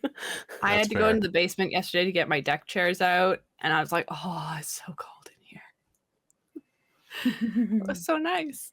And then I came back up here. I was like, What fun things do we have to talk about during this break? Yeah, my new job, because I'm working with wine, the cellar has to be in my office. I have an office, guys. I started work this week. I have So my own official. office. It's so cool. But it's in one of the cellars, closed off, but it's in one of the cellars. There's no really insulation, between my office and the cellar. So the cellars are kept at 10 degrees Celsius. So I am so cold. I have a space heater in my office, so I shut the door and I'm just like, I need to remember to bring a blanket for my legs when I'm doing computer stuff, because I actually have to do that now as my job, which is kind of great. I love big management. It's kind of fun. And I also get to just run the crush pad too. It's great. But it's man, it because today, this week got super hot. And so everyone else is wearing shorts and tank tops, and I'm wearing pants and a sweater, and then I have to take that off for lunch and stuff. But it's it's cold in my cellar, which is lovely, but it's also quite the temperature difference between like walking outside and the sun just to like warm up a little bit. Nice. Yeah, and tomorrow's supposed to be hotter here. So I'm That's planning on terrible. not doing much tomorrow. Is Canada cold now? Parts of it. Not really. Canada used If to be it's cold. We're about like 10 degrees hotter than average right now this week. Yeah. This is- I'm this going is to my a little grandma's house tomorrow, and her house is a beachfront property. I'm gonna go hang out on the beach. That sounds good. I'm on a plane tomorrow, so we'll see how that goes. Hopefully not too Hopefully it'll be- turbulent. Yeah, we got a bunch of fun stuff coming your way though, guys. Hope you're enjoying this. I'm gonna start doing something in the middle of the day. So I was thinking about this for a while now, and I've been seeing a lot of other channels do like rerun posts. So we're gonna start doing reruns during the day. So, because I noticed just now that Reign of Emery's episode 15, which I was pulling up for a song queue, has like only 300 views. And that's weird. Only 300 people have watched that episode. That's weird. I mean, okay, fine. I'll do this for the chat. Better? What? Someone just said, when you watch Strixhaven so much, it's odd seeing Kelly without sunglasses. There you go. There you go. I did it for you. Actually, I just got new sunglasses because it's been very bright here. So check out these guys. So, I need to make sure that I have my sunglasses Those are when I go to technocracy sunglasses. Odafest, right, they're pretty good. because they got like neon green like frames. They're great. I love them. That's awesome. Right. What else is happening soon? We get so many. There's always so much stuff happening here, guys. It's like a real big deal. Star Trek is oh, we gotta order my Star Trek outfit. Shoot. Well, I need to figure out things about that too. Are you gonna order an outfit, or are you just gonna wear the thing you had? Well, the thing I had is just like a very basic V-neck shirt. Do you want an upper deck style top? I kind of do.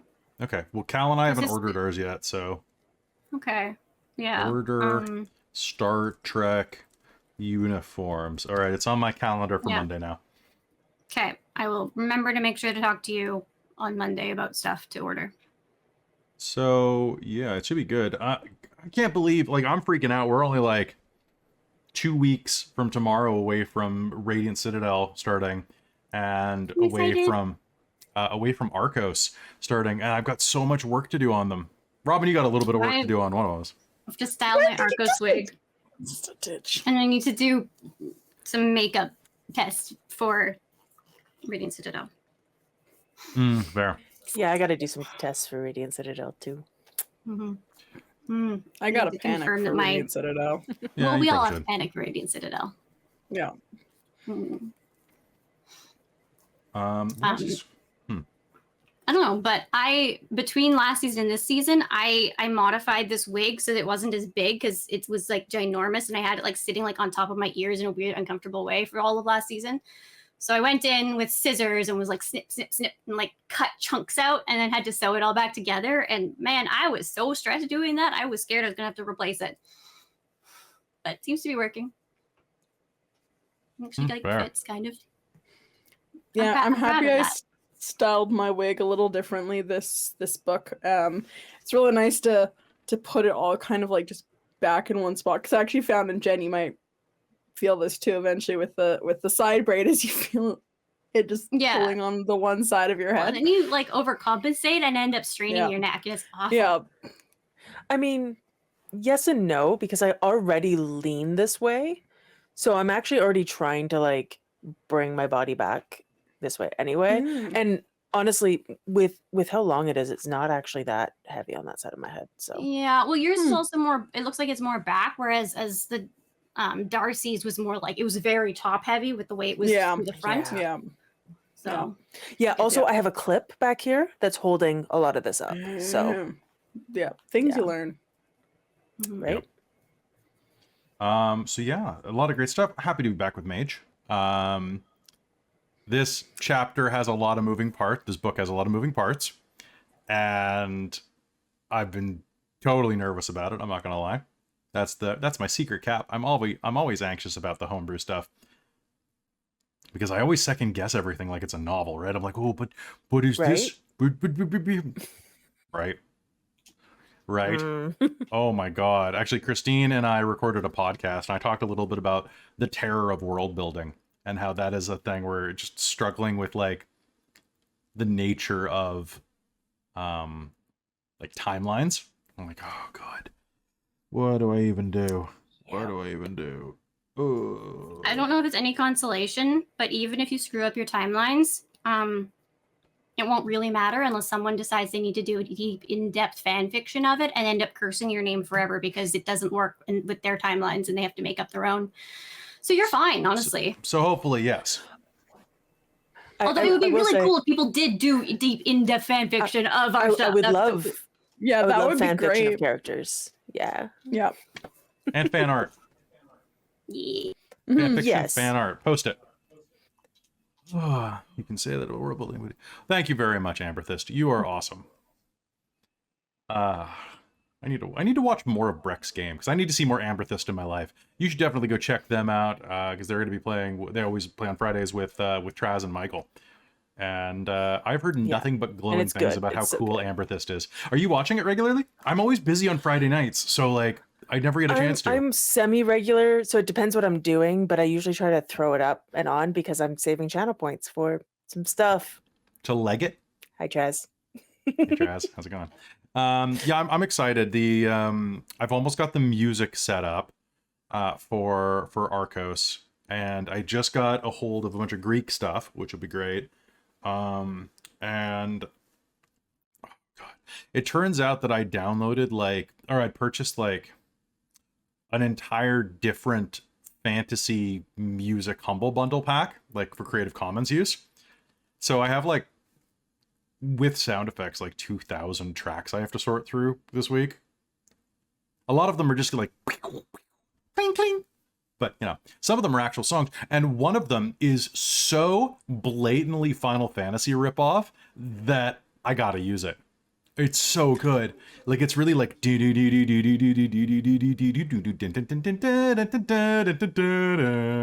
Like, it's definitely... It's not the exact beat, but it is... I'm really hoping that reminds me, Kelly, we should sit down and decide on the theme for that Radiant. Also, I have to, yeah, we definitely have to. I'm actually going to be saving some time in the future, though, because I mentioned this after the Dork Tales Expo. Thanks to everybody who came to Dork Tales Expo. The videos are going to be released on YouTube starting probably tomorrow. Because they're up, they're just waiting. I just need to type something into the description. And because I added like 22 videos yesterday. But that is going to be going up soon. But during that, we had our special guests from Off the Beaten Path who are going to be making a Dork Tales theme song for all of our homebrew games. So we talked to them, we booked what it was going to be, like that they were going to do this, and it was going to be orchestrated, and it's going to be this. And I was like, well, what's it going to be about? Is it going to be about the channel? And I'm like, I feel like that's too all-encompassing.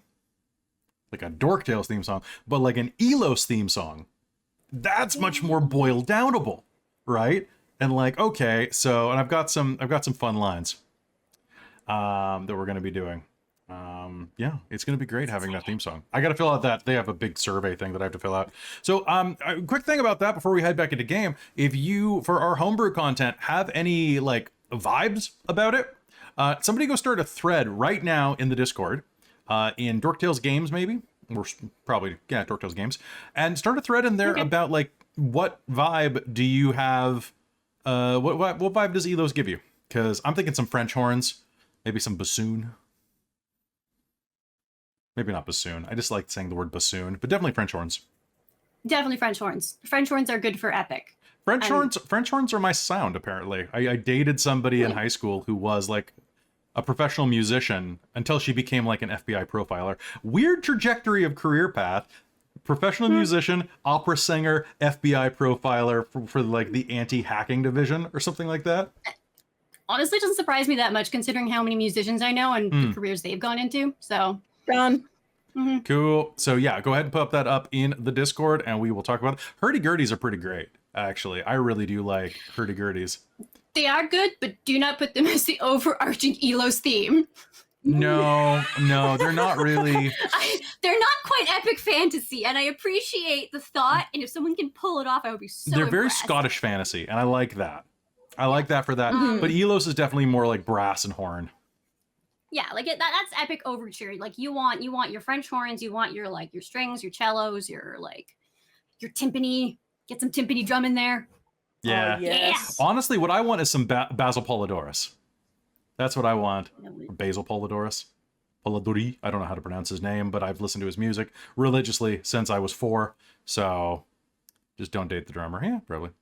I love you some organ. I bet you do. I bet you do. All right, folks. I guess. Oh, time to rub our eyes and stay cool. Thinking about how much I appreciate harpsichords. I think about how much I appreciate you. Oh, I appreciate you. Oh, thank you. Well, with that, And I then think we it head is back into trauma. let's head back into trauma. Ready to head back into trauma in, what's the right song for this trauma? Let me check my playlist. Victorian Sad. Victorian sad. I love it. That's not sad, Kelly. Why did you... Okay, Victorian Drama. Hold on. I'm just picking the song for this because I actually didn't score this one scene in advance. Yeah, that's the one. All right. Because I only have like 4,000 songs that I use. Because the smart option is what Off the Beaten Path said, which is to get your own songs custom made for things. Or you could do it the way where I just buy tons of licenses when I have like free money, and then I have to sort through thousands of songs and be like, this one's kind of right, but not quite right. Yeah, until we get to the point where we start doing custom themes for like our major characters, and then we just have our like individual riffs that show up whenever something important happens. I mean, I already like do specific Garleon themes. That is the Garleon theme. You already have ones. Do we have 30 seconds? I don't know what they are, but I have the Garleon theme. I can play it for everybody right now. Do it. Okay, I'll just pull it up. Hold on. So let me just search God, because God's in the title. It's That's not saying anything about Garleon at all. no, it's but it's one that always plays. Ancient Gods. Yeah. Okay, hold on one sec. Adding it to game. All right, everybody. This is Garleon's theme from our homebrew game, for example. It's gonna.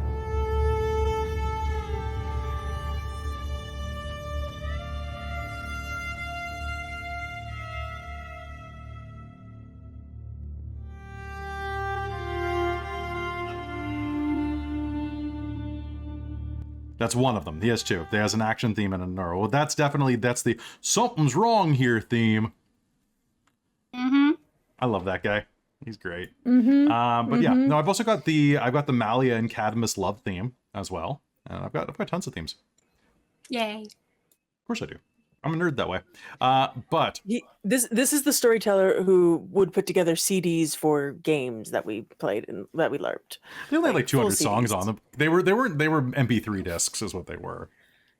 Yeah. Yeah, They but it were- was still a full OST, and it was pretty fantastic. Oh, with multiple songs for different timelines of characters. I wasn't even in those games, and I was obsessed with those.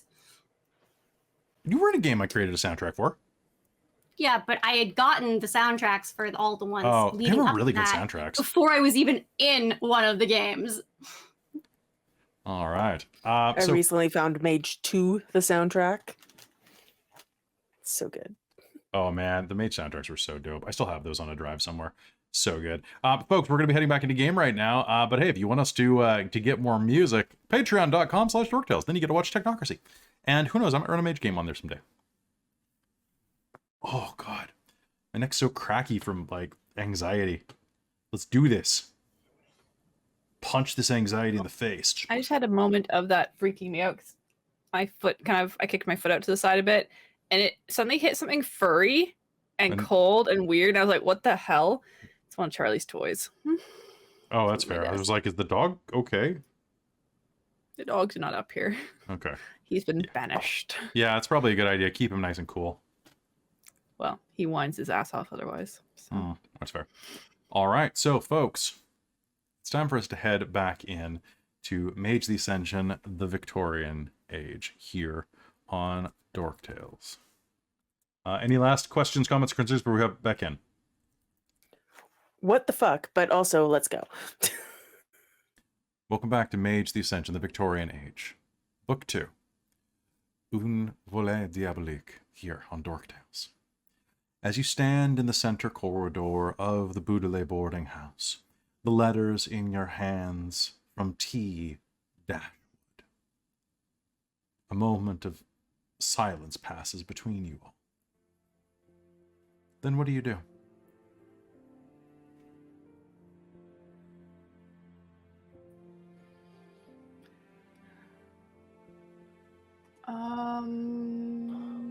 Can I put,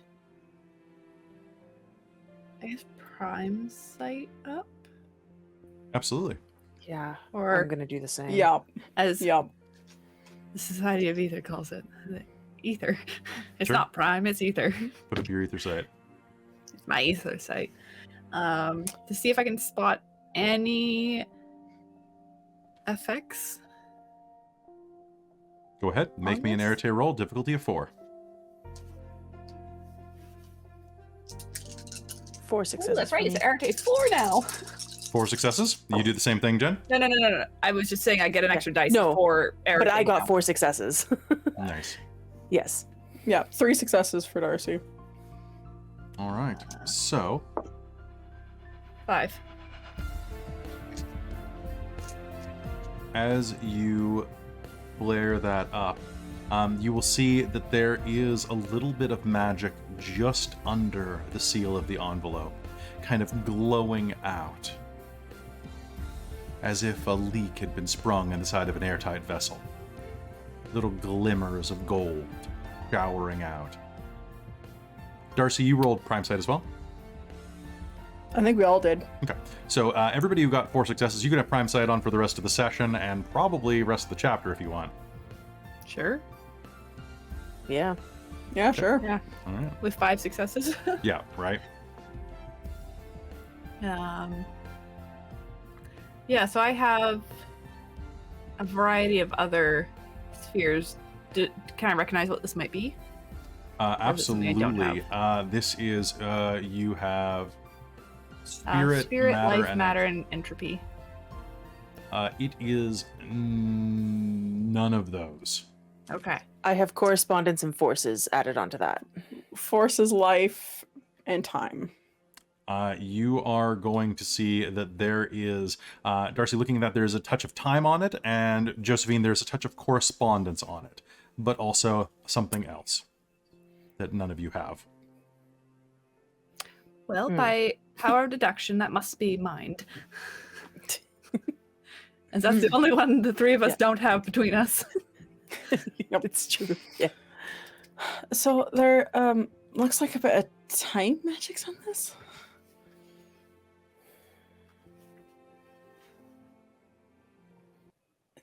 Should we open this?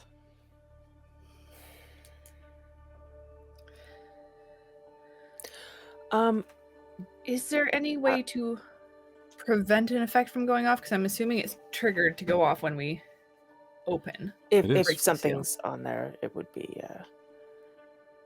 The way to prevent it, you could. It depends. You could set up various wards. Is there? We should find Chast as well before we open this. If it is mind as well.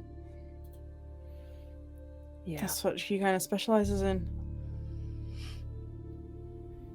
I would Using. suggest we try and explain it to her before we pass it over, though, because I have a feeling that she would just impulsively rip it open. Oh yeah, no, yeah, we are going to definitely tell her before we give the letter.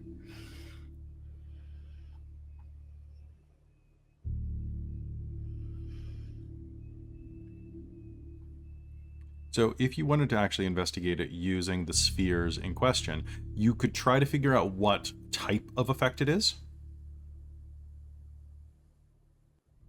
So if you would like to, you can go ahead with, since you already have Prime out, Darcie, you could use a, let's do this nice and easy. Let's do it nice and fast and easy. You can give me a perception and time roll to try to determine it. Okay. Normally not the type of roll I do, but this gets it a little quicker to the point. Can I do the same with correspondence? You absolutely can. What's my difficulty? Your difficulty on this is going to be, let's say 8, because it is a little complex. I'm going to spend a willpower. Okay. While they're doing that, Evelyn is going to also look at it just for more mundane things that could be done to us. Like, is there powder in it? Is there something like that Make sort of thing? So me she's just going to have a little look at that to see if there's perception any and alertness, contact. All right. Detail-oriented? 1 success. Darcie, you taking a quick look at it, you think that it's probably a timed effect. As in literally when a circumstance occurs, probably when it's opened is the nice easy way to have it happen. Okay, so there's probably like some sort of mechanism to be like, when opened, certain amount of time goes off kind of thing. Yep. Okay. Yep. You can also have conditional effects with time magic, like when a redhead touches this, because eventually along the chronology a redhead will touch it. Josephine, it appears to be looking at it some type of chain effect.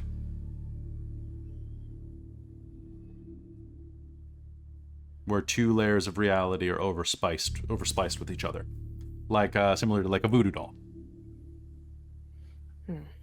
Okay. Do I think that if I were to use my correspondence to rote, which is basically lose a tail, but if I were to like modify that for this situation just so that whoever sent these letters may not be able to get our location off of us opening them, or would I need a ward for that? You would need to open it inside of a ward to stop that, but even then, with a chain, it might be difficult. You could tear apart the chain effect. You could try to counter magic it. Though at least for the location, they already know our location because they were able to deliver it to us. Not necessarily. It depends how they ended up delivering it. It had to be delivered by hand, so it's not like it necessarily went through regular channels. Well, but they had to get it to our boarding house, though, to deliver it to us. By name. And with uses of correspondence or mind, I could see potentially there being ways of getting around knowing exactly where we were and just directing it towards us. But there is a chain effect on there. I could take that apart if necessary. Darcie. Kelly, this Yes. is a question for you about magic. Mm-hmm. So to sense where Chas is, I'd have to have correspondence to sense that, right? Cool. Alternatively, you could make me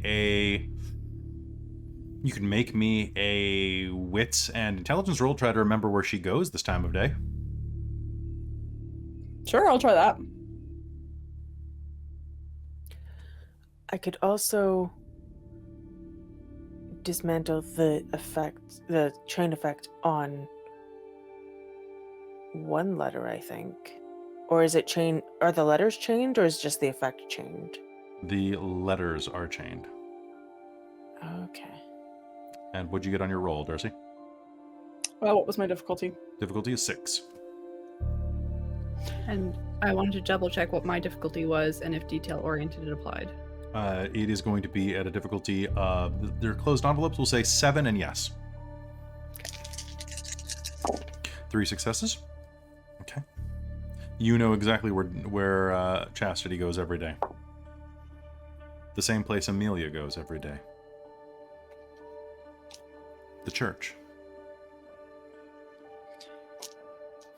shaking around the envelopes, Evelyn, you're going to be able to determine that it seems like there's only a letter inside.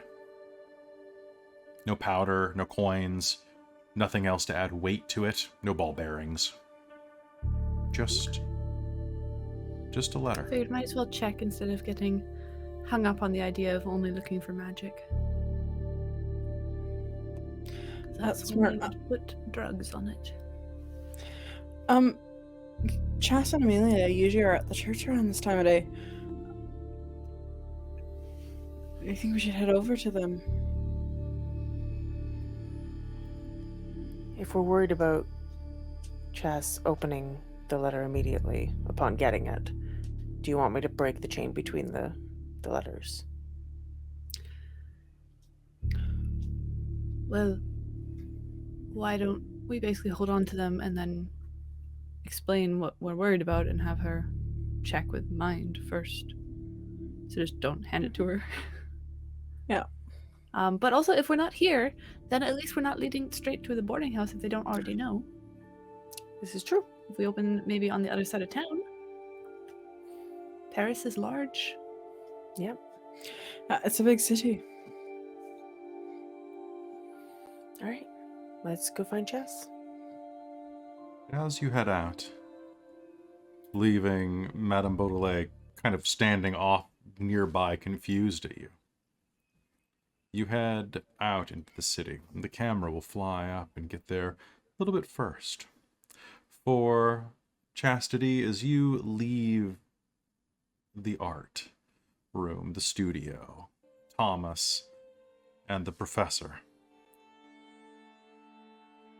you find yourself in the broad cathedral, in the main chamber there, full of dozens of people for the midday mass. Toward the front of the room, you see her. She's here every day.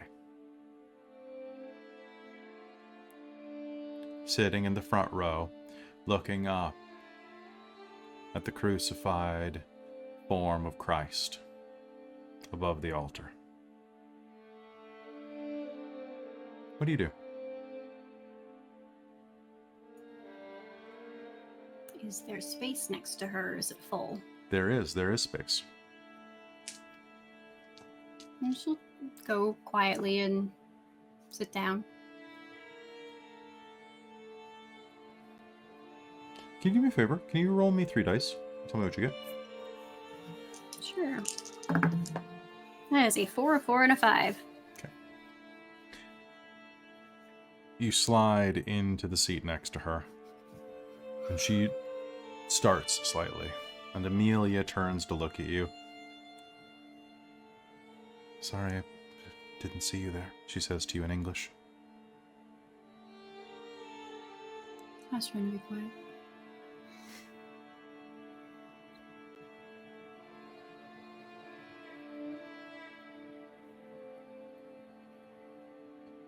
We have a bit of time before Mass, if you want to talk.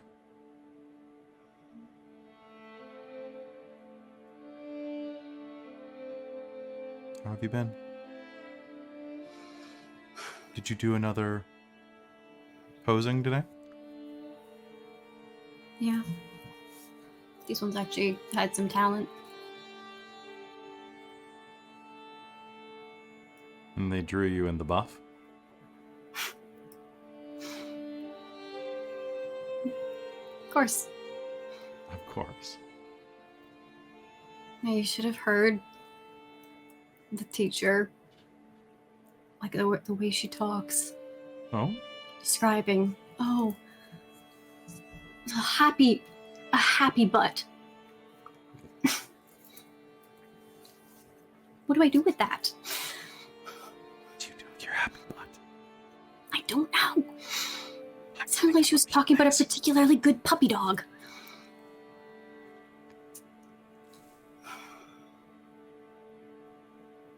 It's a little dehumanizing.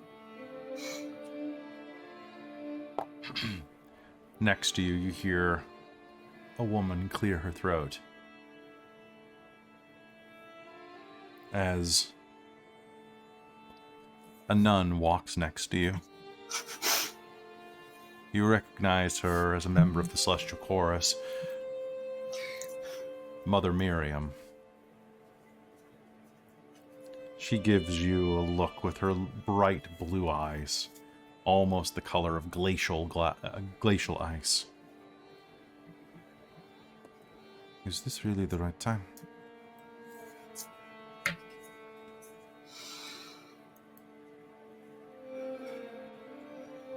Sorry.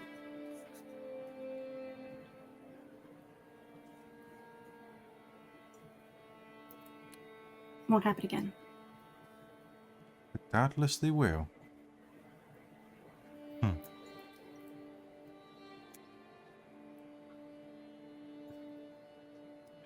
Miss Goodwin? Have you done confession recently?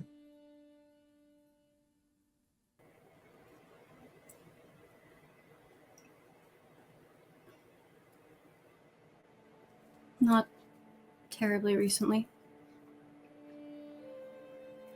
Perhaps after Mass you will consider it. I'll think about it. You could burden your soul. He is always listening.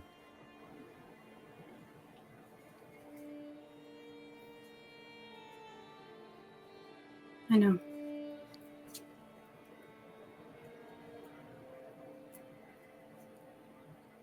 She nods and heads back about her duties to finish before Mass. Getting in trouble with a nun. Say that like it's the first time. No, it's not. It's just like old times. Yeah, old times.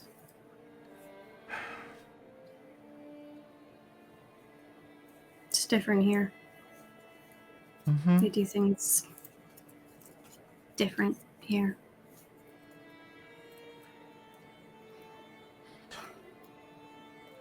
I want you to know it's okay. You feel Amelia's fingertips slide into the palm of your hand. And then her other hand closes on top, giving yours a strong squeeze with her delicate fingers. Chas kind of like tenses up for a couple seconds before like forcing herself to relax. It's okay. Everything's going to be okay. We have to believe in that.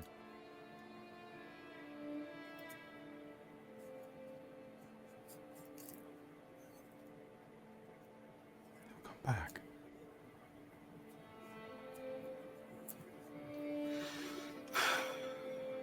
I hate it here. In Paris? Feels like we're wasting time.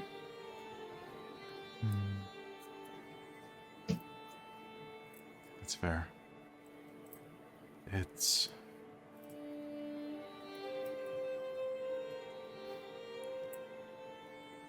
Maybe we should go out. Just you and me. Check out the city. Actually see what it's about, you know? All of the...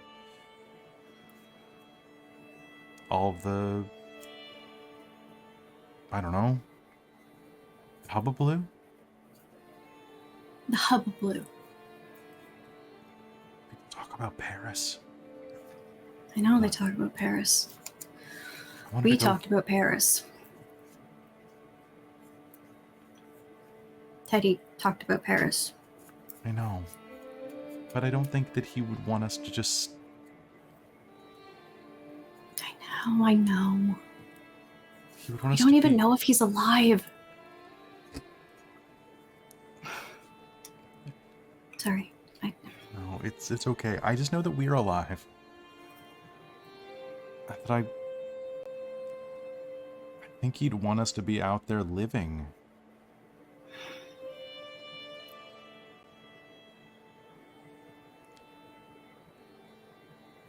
Yeah. Or staying in bed, knowing Teddy. Maybe a bit of both. I miss you.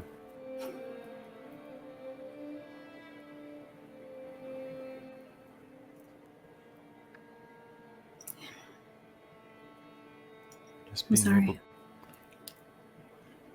I haven't.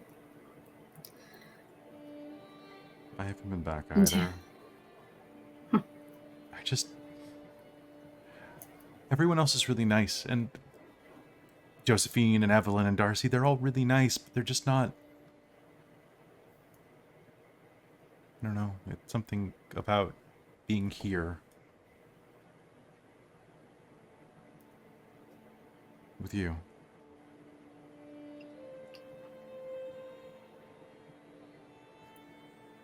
You know how I get nightmares sometimes? Mm-hmm.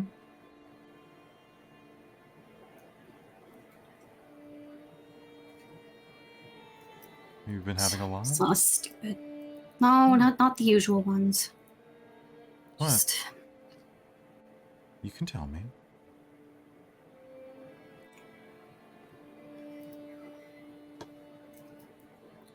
What's wrong? no, I just last night I dreamt that you didn't come to London with us, Would you prefer but that? everything else still happened. No, absolutely not. Because I can't imagine being here right now if you weren't here too.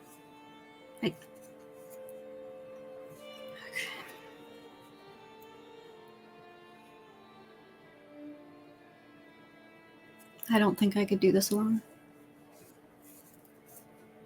She squeezes your hand again. You're not.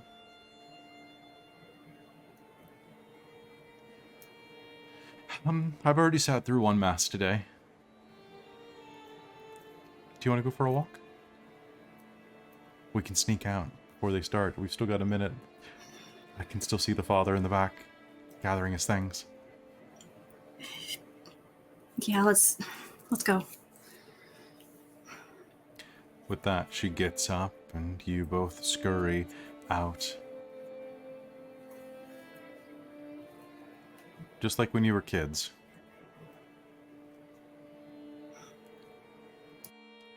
And as you step out onto the steps of the church, you can hear the sounds of the city, of church bells ringing. Everything's gonna be okay, she says. They have to be.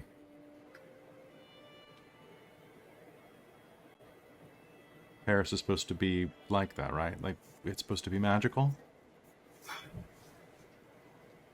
Yeah. Has to be okay. Guess what's the alternative? Yeah. Kind of what we'll have to... It's what we have to believe in. And as she's saying that, she kind of leans in and pushes her head up against yours. And you can see, then, your other friends arrive. All of you stand at the base of Notre Dame. And you can see Chastity and Amelia standing there in front of you. What do you do?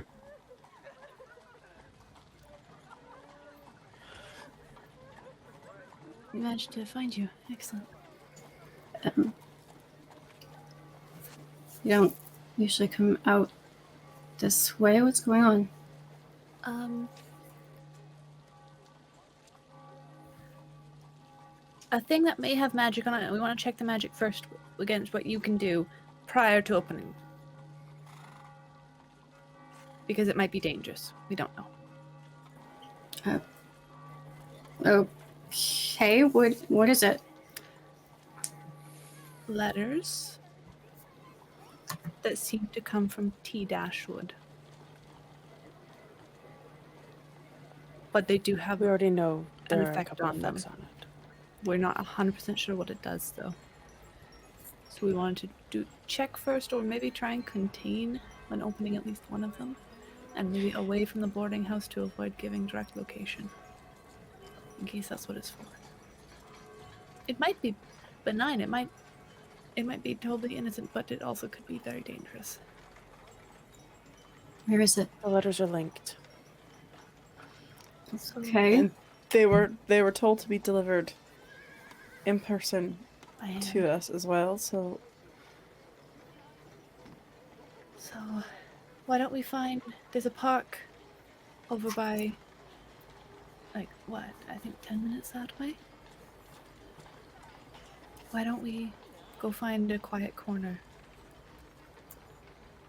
A little out of sight. And have a look at them and see what we can figure out before trying to open them. Hopefully it doesn't draw anything awful down on us. Okay, well, what are we waiting for? Let's go. Alright, let's do it.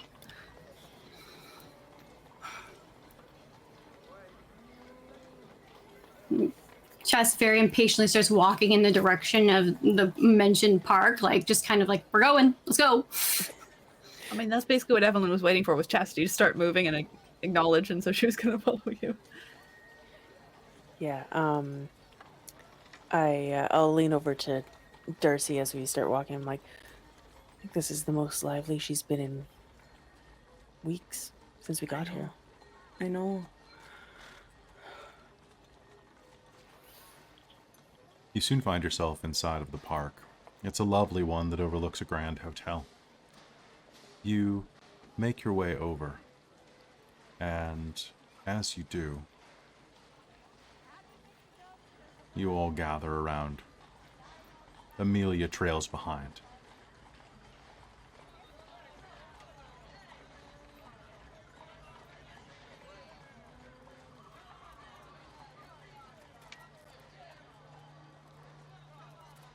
There's not very many people around.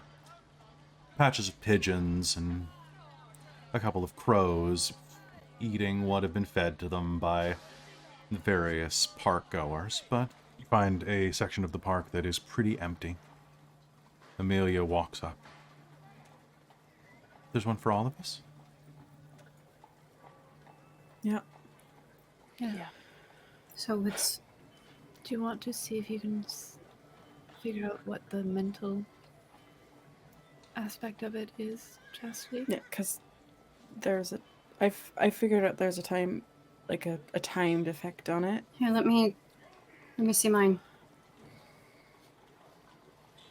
Shields at her hand. Evelyn will hand it over slightly. She's mentally a little worried. She's not showing it, though. Josephine is starting to think of like, can I unweave this before it gets all the other letters if she just opens it? You might be able to.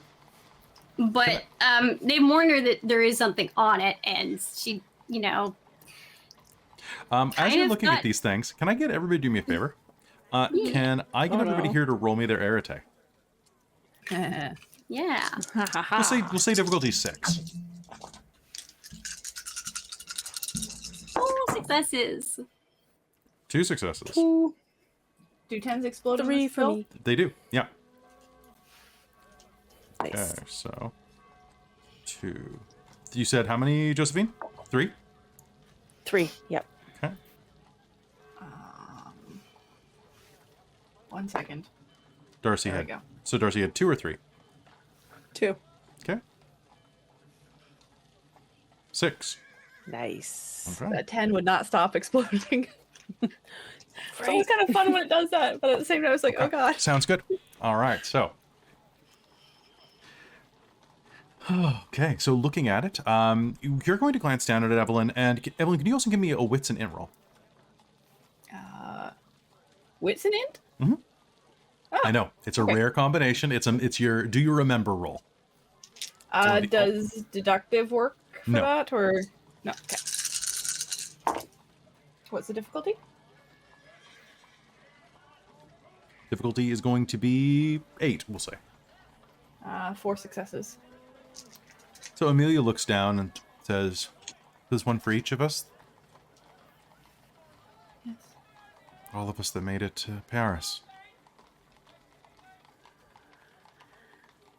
And you get this nagging feeling that 1, 2. I mean, there's obviously not one for the cat or the octopus. There's not one for Freeman. Hmm? Did you say something? If there's one for each of us, it's not just the doves, then. What about Vivienne? Oh, you're right. Did they already receive one? Maybe he did.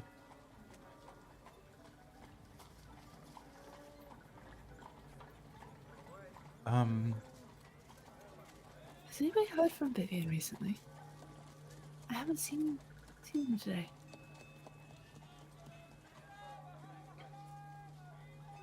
No.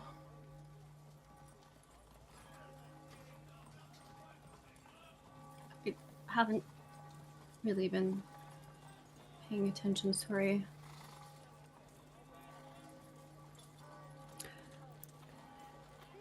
How much did Evelyn, like, interact with Vivienne in coming back?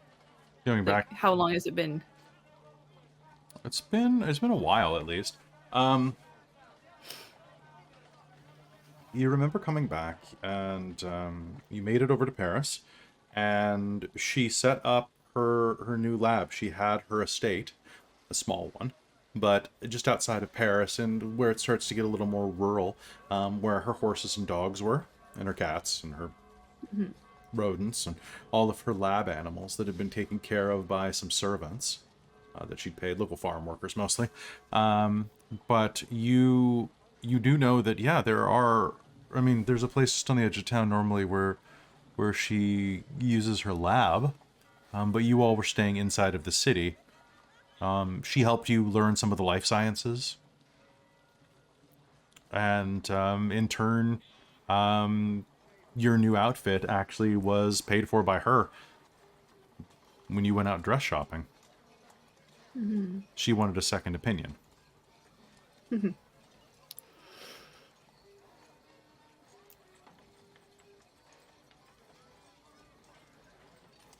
So, are you thinking that Vivienne was already received a letter?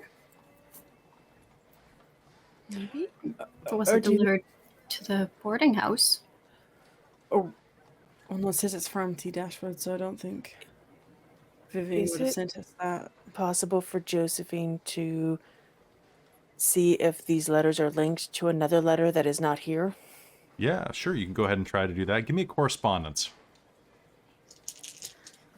So you can give me that with correspondence 1 to try to detect sense connection. Yeah.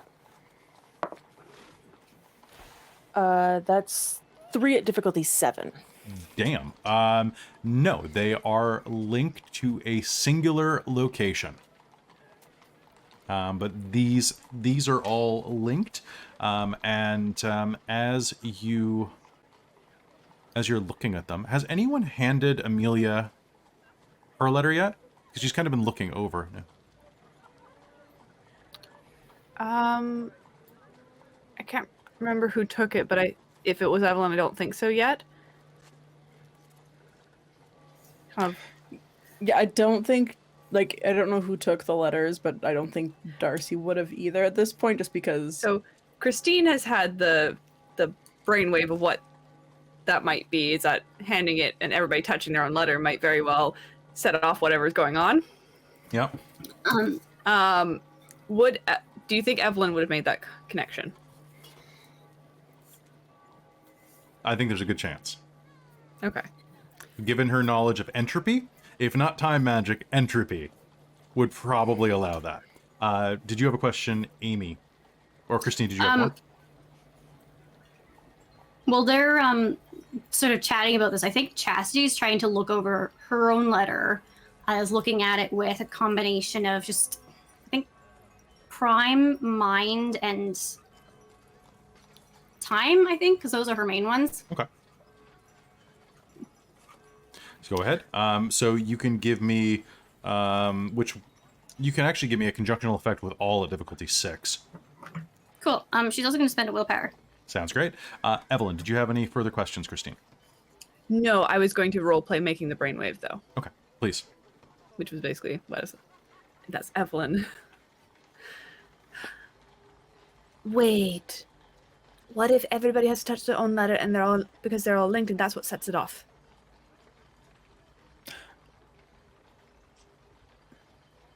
That could be it.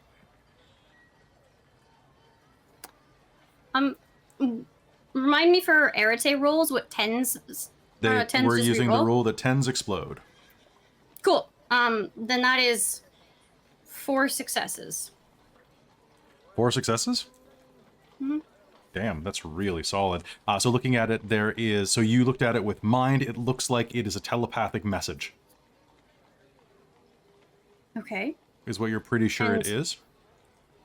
Anything about time? Like, were these like? I think she's trying it to look is- for specifically like a delayed sending. It's a like if delayed this was sent effect. It through goes off. time. It goes off at a specific moment.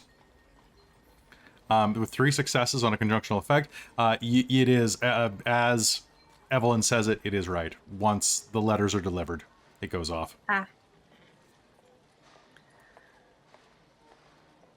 Does it look like anything would be? It's like anything harmful aside from just the that it's a mental message. Like it's You not. know, it'd be hard to tell. It is a telepathic, like it is a mental projection. So who knows? It could just be like 15 hours of hell projected into your brain. Or it could basically be Teddy's version of a Rickroll. It could. It also could just be an orgasm, knowing Teddy. Also possible. Everybody rips it open, then they just go, you know. That's a very Teddy thing to do. So Jesse's kind of like, I guess if we dismantle it means we wouldn't get the message. It's just there doesn't seem to be anything particularly harmful. It's just a telepathic projection. I suppose, can you protect yourself from harmful? Yeah. Mind effects? She'll put up a mind shield. At least that way one of us might remain standing. Yeah, that's probably a good idea. And then I guess we'll pass it off to Amelia and see, I guess, hear what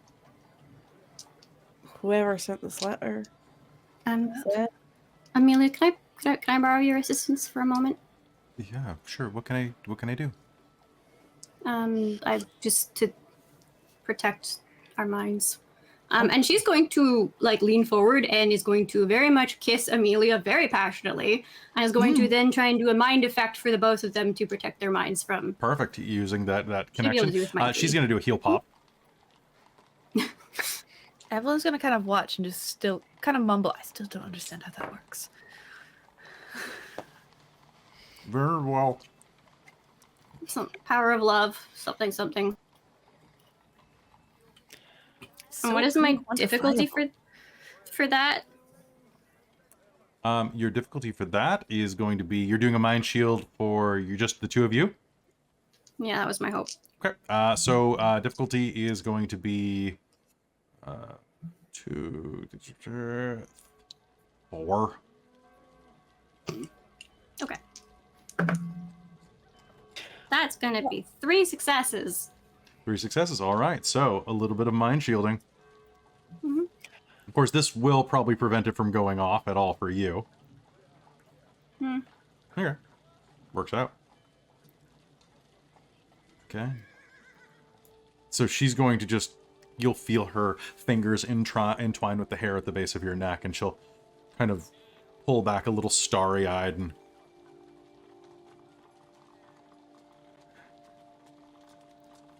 I said I missed you. Oh, sorry.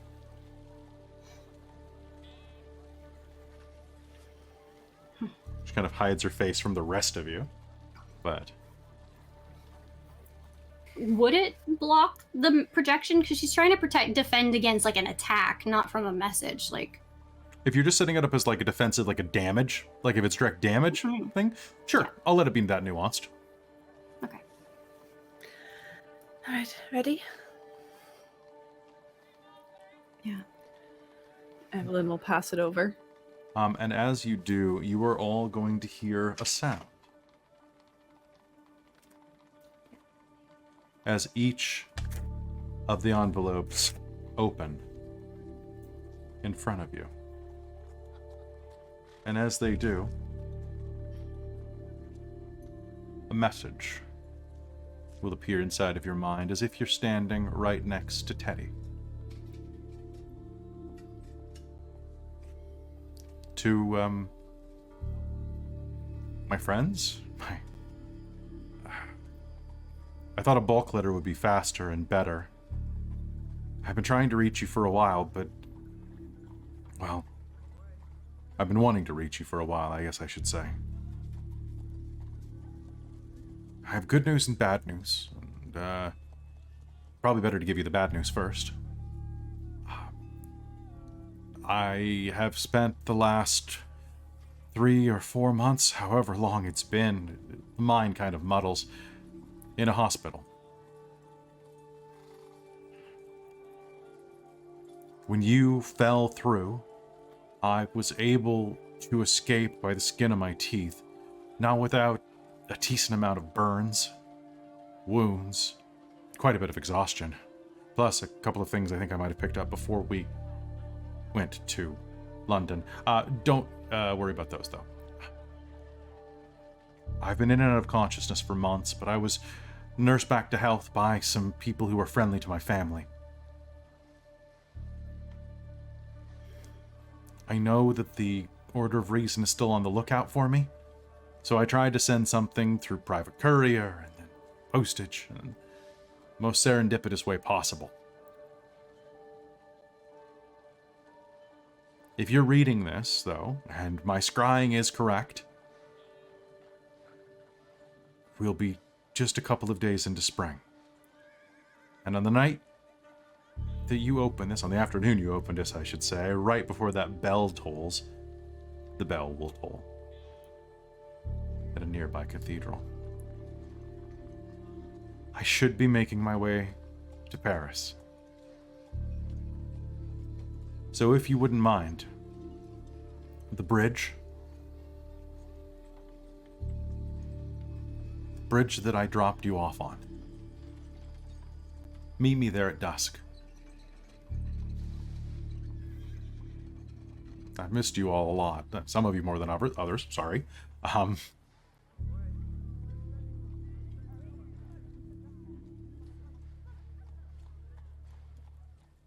But I can't wait to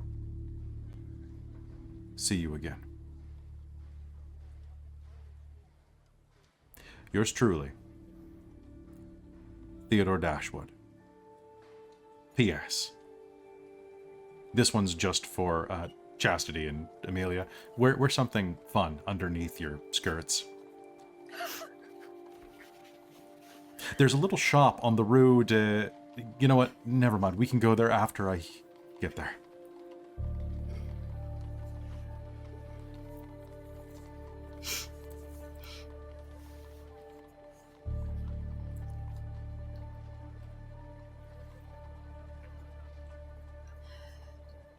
It's only a little while till dusk.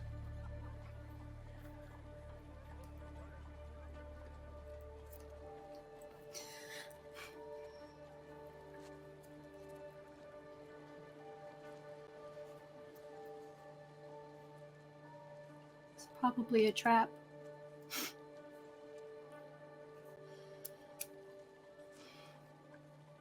Oh, But what if it's not?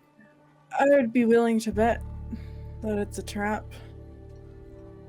It's better to go in if it's a trap Knowing than it. just foolhardily. At least we're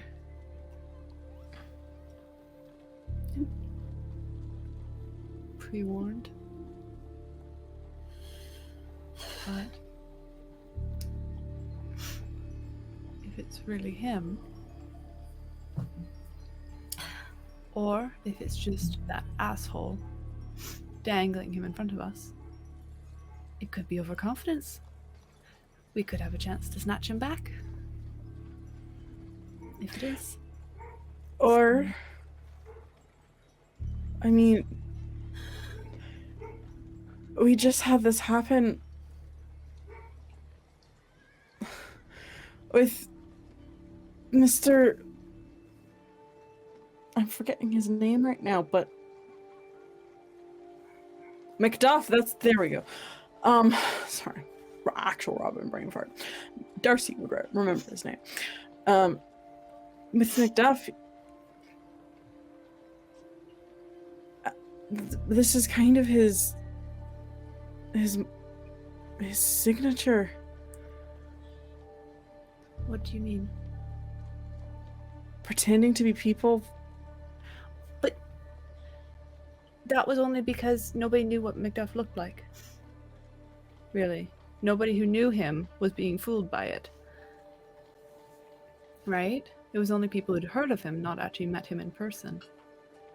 So I suppose you could look like anything at that point, right? Whereas, especially Chastity and Amelia, they know Teddy. Imagine it would be very difficult to fool them. I don't think We know him bird very is actually well. fooling us. And I think potentially the more worrying thing is honestly embedded controls on Or Teddy just- himself. Or just trying to hurt us. Because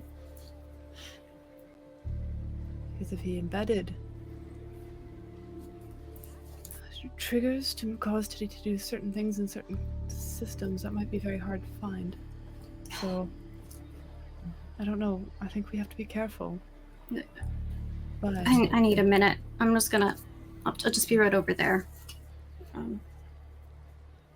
Just give me a sec. And Chess is gonna go and, like, sit on a bench, just kind of, like, just out of earshot, kind of.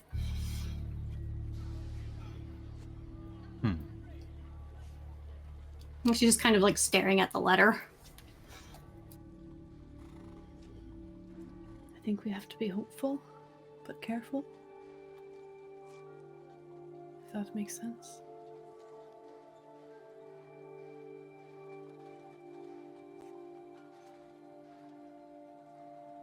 Yeah. We can't afford to not be careful. We can't afford to waste this chance. I didn't say we'd waste the chance. I said we had to be careful. Yes, we have to plan. We can't just go in there. And I'm not saying this to try and be Sorry. like offensive or anything, Amelia, but we have to go in this smartly and strategically. We can't let our emotions and our hearts lead this, because we need to be observant and prepare like this is going to be a plan. Mm-hmm. No, I know. I just... And we want it to be good. We really do. We all want it to be Teddy. But if it's not, But this monster's been hunting us. Plans. And for what? I don't know.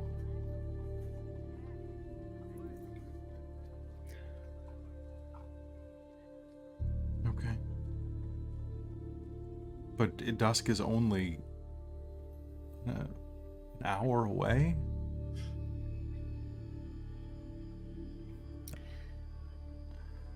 I just don't know what to do. Well, I suppose we should Be begin prepared. preparing right away in case it turns into a fight, because it might not be Teddy. Meanwhile, over on the bench, Amy. So while they're making plans and Chastity's sitting staring at her letter,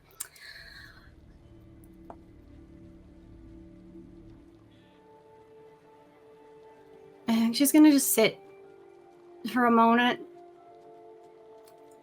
and then she's gonna try and reach out with a combination of time and correspondence. Okay. All right. And maybe life. I don't know if that works, because if she's thinking about someone who she knows is supposed to be alive, You Just can... kind of What's your life rating? get 2. You could make a message that only goes to a specific life pattern.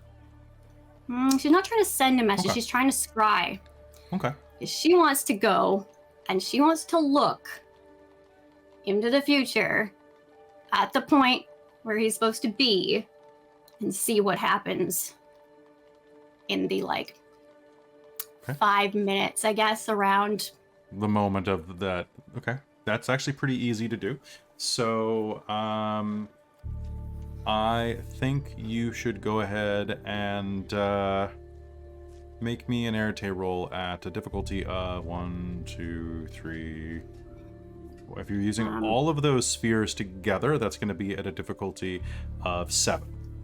I suggest Absolutely dropping spending a willpower. I suggest dropping life out of it to drop it to 6. And if you have any specialized foci to bring in or practices, let me know.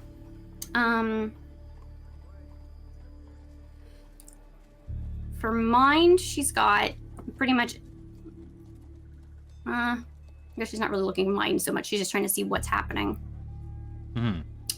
She's got her general foci for just like prayer, and you're very nearby a church.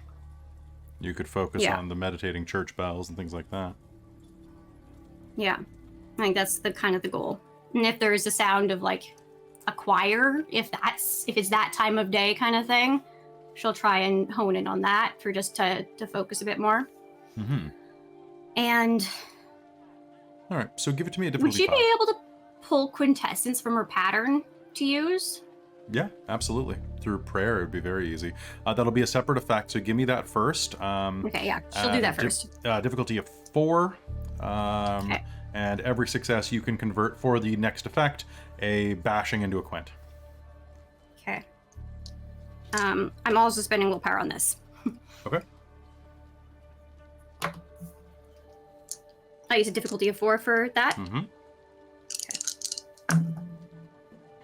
That is 2 successes. Okay.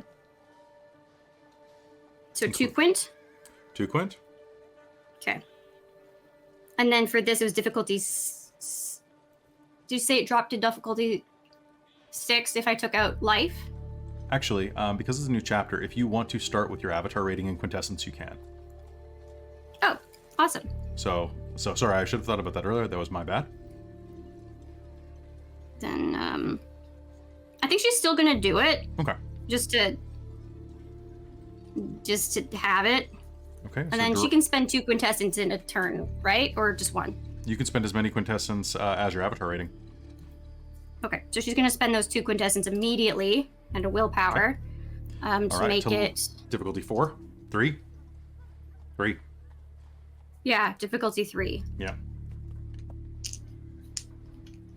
And let's see what this does.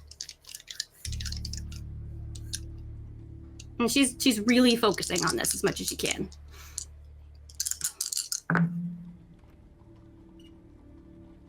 So that is 3 successes. Can she keep going? Yes.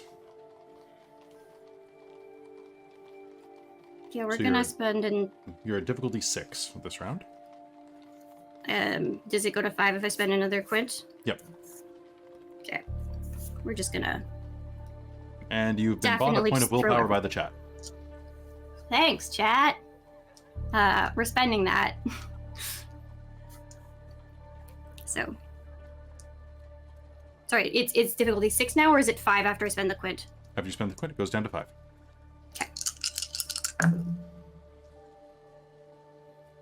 Okay, so that's... Okay, so it was...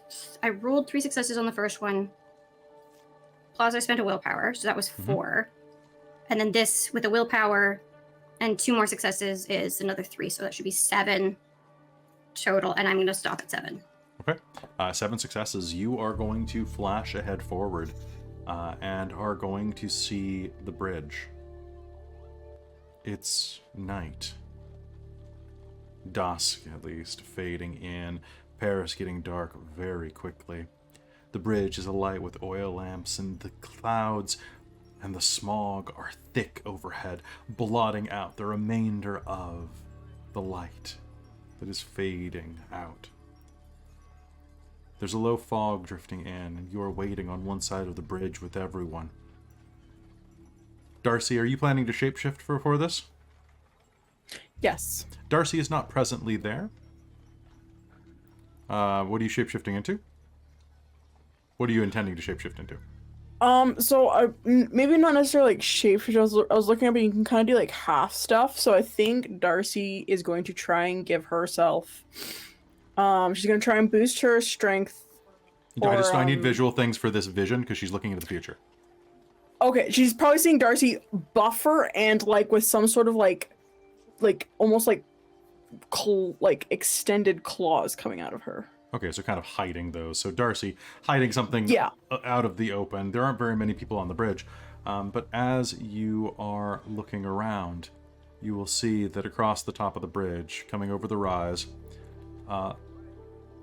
leaning fairly heavily on a walking stick as he walks with a limp. His face still wrapped in a bit of bandage and a little bit of scar tissue sticking out the top of his cheek. Walking through the fog and mist is the boyish, somewhat draggled shape and body and mind of Teddy Dashwood.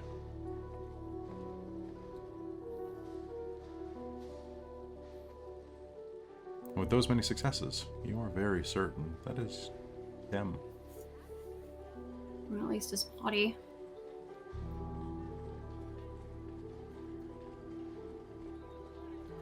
How does this appear to her? Is she like walking through the scene as it's happening around her? Sure. Is that how she if can... that's how you want to envision it, if it's rather than it's just a vision or a prayer, or if you're looking down on it like a god playing with toys. I think she's probably kind of picturing it in her head and sort of like just walking through it, sort of like a projection. He limps forward,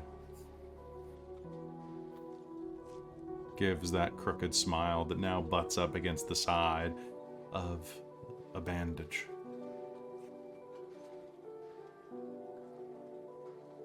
You'll have to be gentle on the three-way.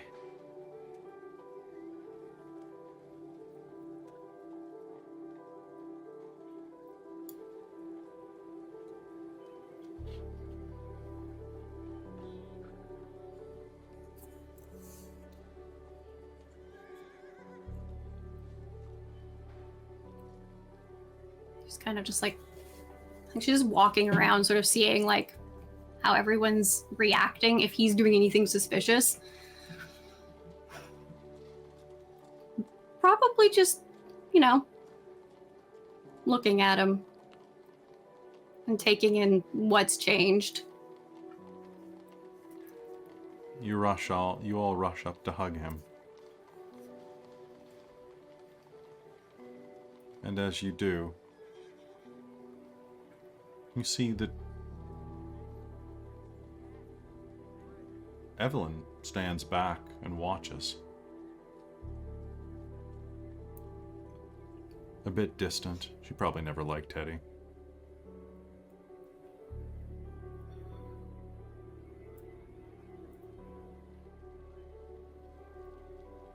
And then you're jostled back with a hand on your arm. Hey, Amelia says, pulling you back to the present. You okay? No, I didn't. What did you say? I know that look. Not enough. Not nearly enough. We get to live it soon enough.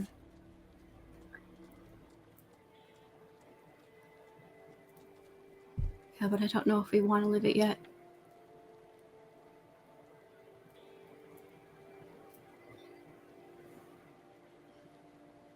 So it's sure looks like him. Sure sounds like him.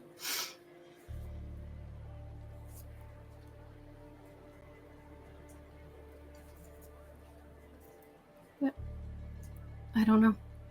Let's go. And if it's not him, they can blow him up.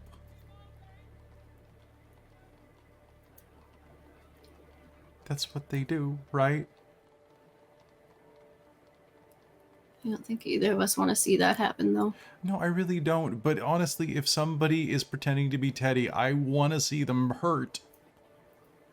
Yeah, but what if they're him in him? Okay, then blow him up a little. Yeah, I'd probably want that, wouldn't he? Fine, okay. Teddy always wanted to be blown a little. Yeah, you really like that. Marked in on that a few too many times. Mhm. Oh boy.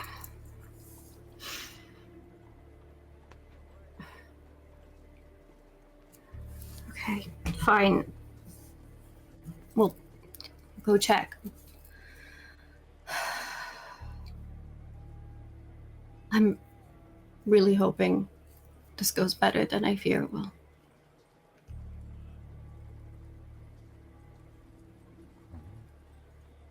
The hour is fast approaching. What do you do? So while that was all happening, I want to be setting up my entropy field for. Absolutely. So Yeah, Darcie's shape-shifting. Okay. Yeah. The I sun wanna is starting to set set in the some park. It's shields. quite lovely if it wasn't so, impending. And as time passes, what I'd like you to do is, everybody who has magical effects that they'd like to do, let's go ahead and can you give me, how many are you, I'm just going to go in clockwise rotation, starting with Christine, with Evelyn. Evelyn, you're setting up your entropy shield. That is entropy 3, matter 3, or just entropy 3? It's just entropy 3. Okay. And it's a Difficulty. fun little thing that I think I probably have worked on to make it a little bit quicker and easier to use as the rote. But it's always been a magnetic resonance field is what Yep. she used to pull her entropy along. So I think she's refined it into this like small little like battery pack machine type thing that she slips in a pocket, and it when it activates, it goes to the various little magnets in parts of her clothing that she's set up so that she has it ready. Okay. to be Give me able that to at set it difficulty up. 6 then. Okay. How many successes are you going for to lower damage?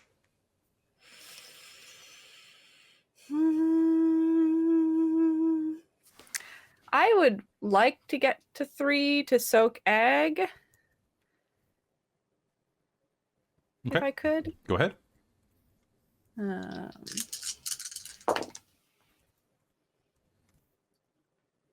I'm only managing 2.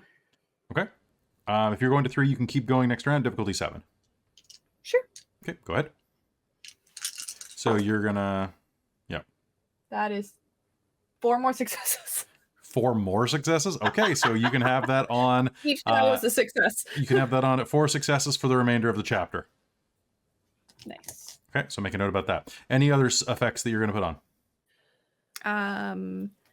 No, I think that was the only one I was going to do. Sorry, what was the note to make? Just that it's going to be on next game as well. Okay. Can I get Amy? Please tell me what effects you're going to put on, if any.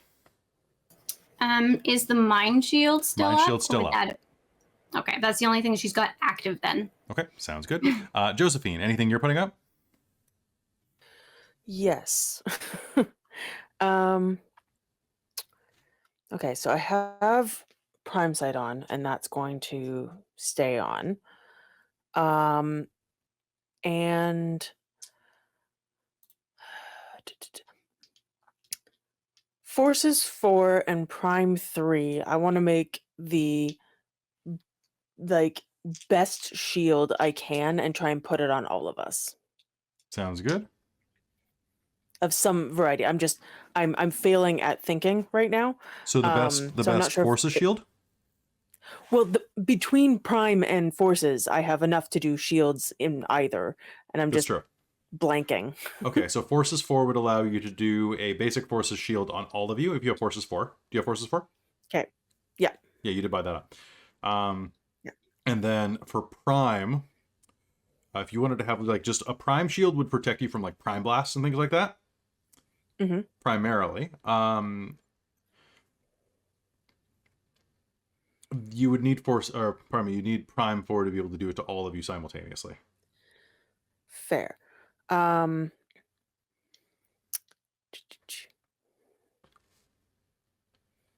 What about throwing in correspondence?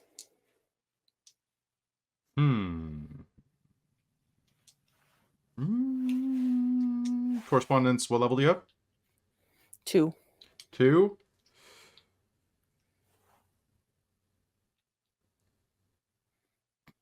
So if you did correspondence in that, what you would basically be able to do is the first person each round that gets hit by it would be able to absorb it. Okay. But if it was multiple, then it would be used up as it vanishes, like degrading armor. Fair. Okay. Then I am going to do a forces shield, kinetic shield Perfect. on all of us. Sounds good. So this is going to go for duration and power right here.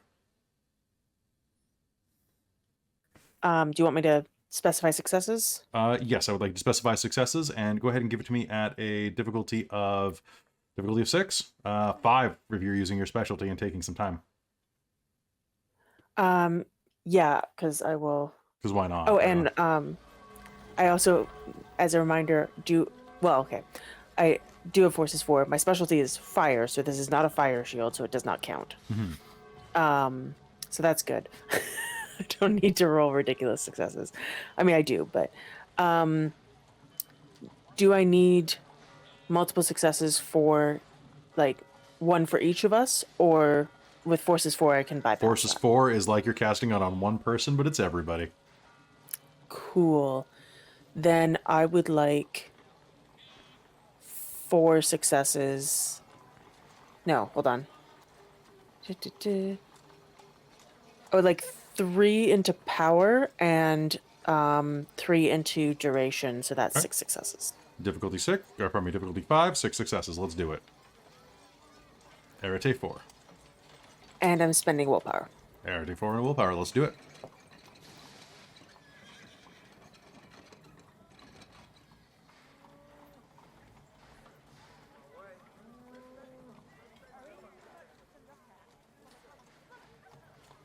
I got 3 successes with the willpower, Okay. so I can continue next round. Yep, you absolutely can. Cool. I'm gonna be +1. I'm gonna spend a quint to reduce the difficulty back down to 5 for the next round. And fuck it. I'm gonna spend that another willpower.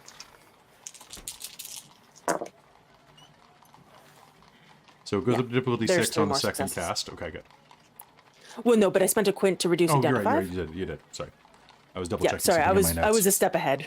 That's okay. I was checking something in my notes while you were doing that because I know you can do this math, so I was like, all right, Jen's got it. All right, cool. All right, so you'll all feel a shiver, and those of you with prime sight are going to see the shimmer of something, if you don't have forces, kind of coating each of you from Josephine. Nice. And is that the only thing you're going to cast? So you've got prime sight and that up right now. Yeah. When we go there, I'm going to be trying to prep counter magic. Sounds good. Perfect. All right. And Darcie, you're doing your Hello. shapeshifty? Yeah. All right. That is definitely uncanny. So that's going to... Actually, that's not going to be uncanny. That's going to be catastrophic to do that.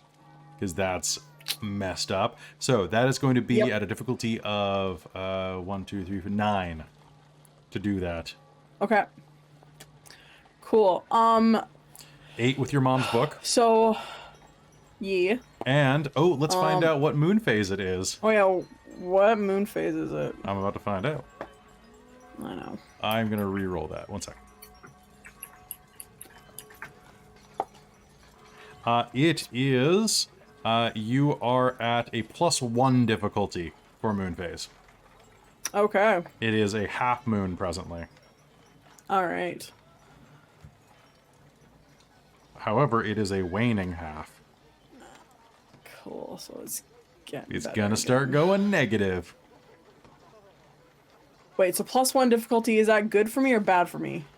You are at a I've -1 always- difficulty, I should say. Okay. It's Cool. about to be 0, and then it's gonna be +1, then +2, then +3. Yeah. Okay. So -1. So then it's a 6. Okay. So I was reading up the shapeshifting and doing half stuff because What I'm trying to do is this one effect, and Darcie's actually going a little bit to take note more from, like, actually from Bran. So she's actually going to try and make herself a little bit more lithe. So I'm going to try and boost my dexterity stats as well as give myself claws. Sounds good. So half of that. So you'd be 2 to, like, or it would be, oh, where's the chart? I just had it. Sorry. I just had this. Fully, so it would be 4 successes to change fully into another character. So 3 successes. So do you round up or down for half in World of Darkness stuff? So what do you mean for half? So to do partial transformations for the claws, Yeah. it's a half difficulty of, like, how many successes I need for compared to, like, doing the full thing. I was reading on shapeshifting. So you can just do it with life 3 if you want. Okay. Yeah, which lowers your difficulty by 1. You can do adaptations like that. You can even do a conjunctional... but, like, for the successes I have to go with, I was like or... Do you want to do this nice and fast? Yes, please. Sorry. Perfect. So what are you trying to do total? You're trying to give yourself claws. You're trying to increase your dexterity. Anything else? Yeah. I mean, if I could boost my dexterity and my strength, that'd be great. But I don't know. So if I can... what you can do is we're going to make this a conjunctional effect, meaning it is 2 magic effects cast at the same time. It is the same spell. So if they fizzle, they all go. Yeah, it all goes. Yeah. So what it is going to be is you are going to be going with difficulty catastrophic, 3, 6, 8, 7 because of your mom's book, and you are going to need. How many points of power do you want? How many extra dots to distribute among your stats do you want? 3. Okay, so we're looking at 1, 2, 3, 4. Say you're going to go for 4 successes to have this for the next scene, including the claws, and because the conjunctional effect, that's going to be a +1 difficulty. So you are rolling a difficulty 8. You need 4 successes. Cool. You can spend quintessence to lower that by up to your avatar rating in difficulty. I will spend a quint and a willpower. Okay, so you're at difficulty 7, 1 success. You need 3 more. Go. Okay. 4 dice. Yep. Difficulty 7, that is 2 successes, so a total of 3. Okay, you can continue rolling next round at difficulty of 9. Okay. And you can spend another willpower this round if you want. Sure, I'll spend another willpower. Okay. And that is 2 successes, including the willpower. Okay, so you can have this this effect active for either a little bit longer or have it be an extra point to distribute. So Dex and Strength both go up by 2, we'll say. Sure, yeah, I'll do the Dex and Strength up by 2. All right, so as you do that, you are going to feel your muscles grow and swell against your outfit. They become more lithe and sinewy. And as you are all going to suddenly hear the snapping and popping of elongating bones forging into slivered, serrated tendons. Or probably talons. Talons. Not tendons, talons.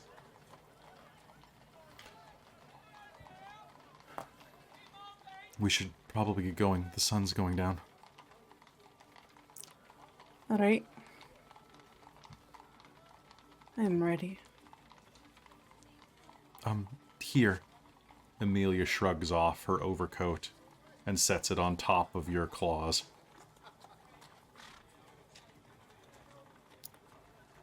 Might be for the best. Thank you. With that, do you head your way over? Yep. Yeah. Mm-hmm. Dusk begins to fall. And soon you're standing atop the bridge. Low fog is beginning to roll in. It's beginning to get quite chilly on this spring night.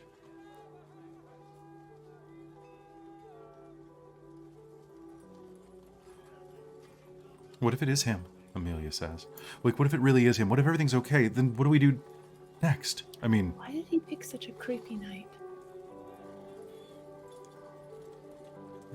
I don't know, it's kind of romantic, actually. Look at the way that the lights are glittering on Really? the It feels wall. like every horror story ever. I don't... Maybe that's just what I read. Yeah, I was gonna say, I'm pretty sure I've read this novel. I just pay attention. But fingers crossed. I really hate that deja vu feeling. You kind of did it to yourself. Yeah, I know. Always feels weird though.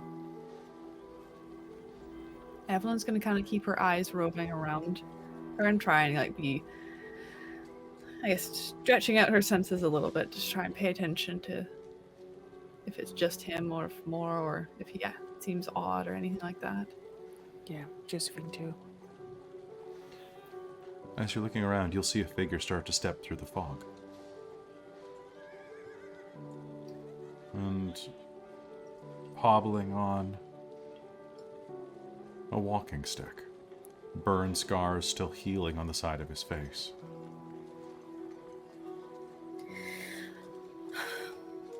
Out of the fog hobbles the form of Teddy Dashwood.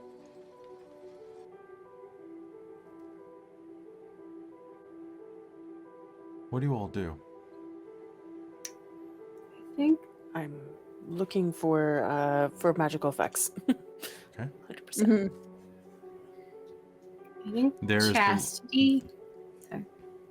So as you see him walk out of the smoke, you will see the lingering flare of a correspondence effect. A teleportation from the looks of it.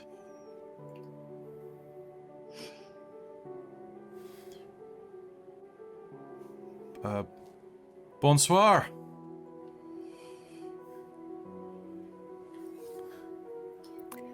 Bonsoir, Teddy. I think Chastity is going to approach more kind of cautiously but steadily to get right up in front of him. I think she's just like staring in his face and his eyes and just looking. Just kind of. Hey, Jazz. I said it's gonna give my face some character, he says, looking down at the bandages on the side of his face.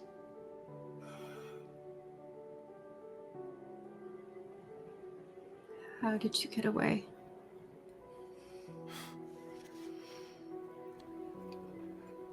This scary fuck was on top of me. I froze time and ran like hell. I think she's kind of like reaching up, kind of just like doing that thing where she just kind of like checked like shoulders and like reaching for like his face, kind of just like looking. He's kind of like a weird mix of like tender, but also very like careful.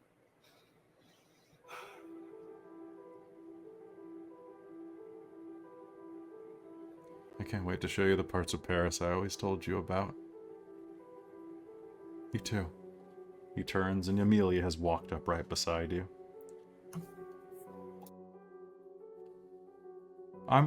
Where are you burned all over? Like underneath your suit? Mostly along like my side and my back. You can kind of hug me through here. If you want to. Amelia will do so, glomming onto him.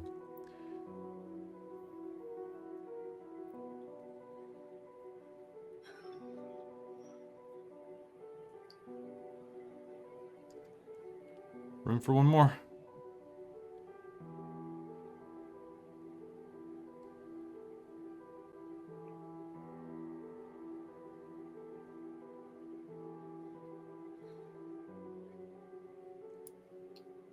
Okay.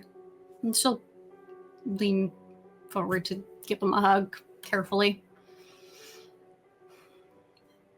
Darcie, Josephine.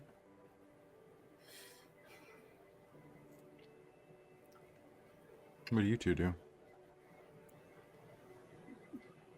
Darcie is just watching.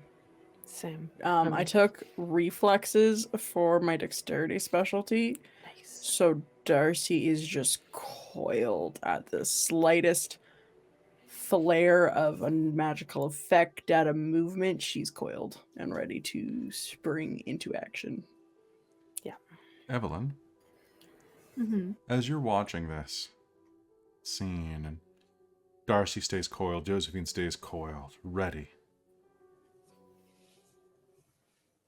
Your vision goes a little fuzzy. Looking ahead of you, the bridge starts to... There's something wrong with the tiles. The tiles? You shake your head. It's not stone, it's linoleum. And you look up and you see Amelia, and you see Chastity, and then you see Chastity hugging herself and rocking.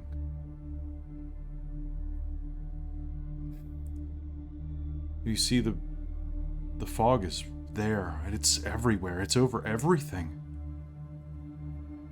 It's over everything in the room. The room? The bridge? It's like you can see the edge of the city. Like you can see the seam where the city and the horizon begin.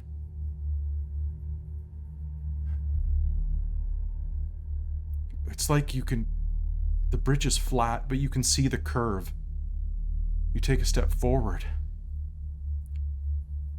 and you can hear in the distance the creaking of rusty metal. Just you, Evelyn.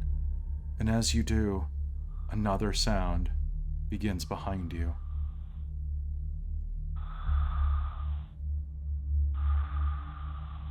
The sound of breathing, echoing through a rubber tube.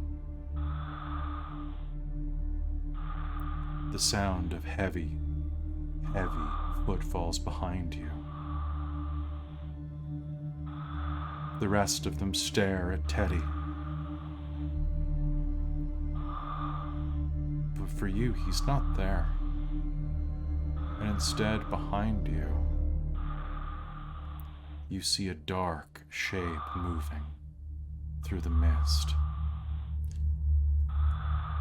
And in highly elegant French, you hear, "Today was a failure. Don't worry. We'll continue again tomorrow."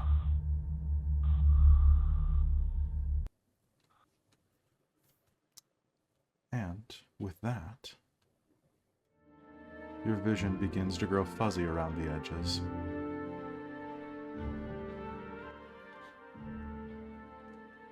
You wake up. It's been weeks since you left all of that business in London behind you, perhaps months. In a city like Paris, time passes somewhat strangely. You cannot imagine what the future may hold, but together with your friends, one thing is for sure. Today will be a perfect day in Paris.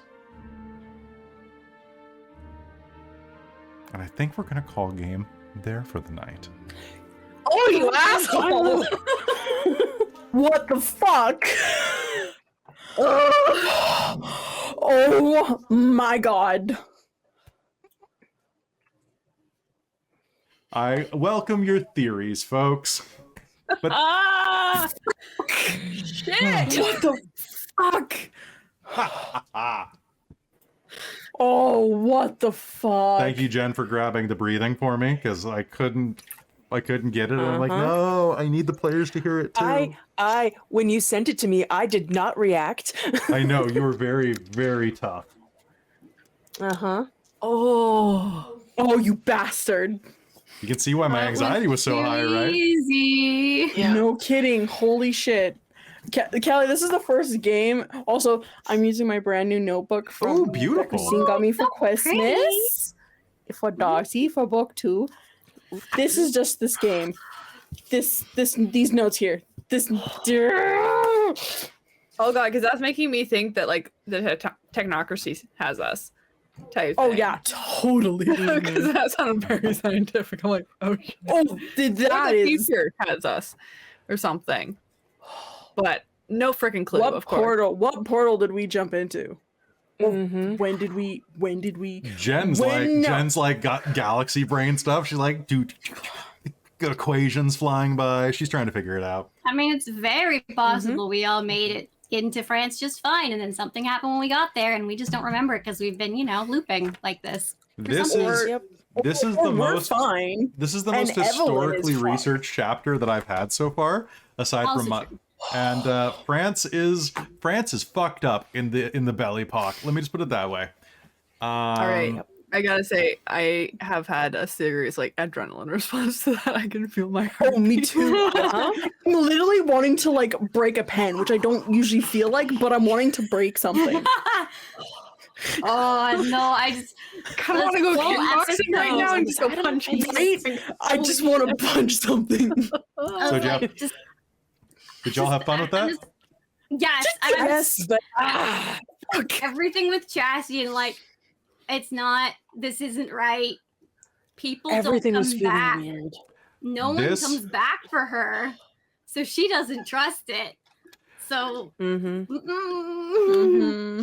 which is awful if it's looping and she doesn't remember every time, so she's just getting weird deja vu nonsense and being like, there's something wrong, maybe. This- I don't know.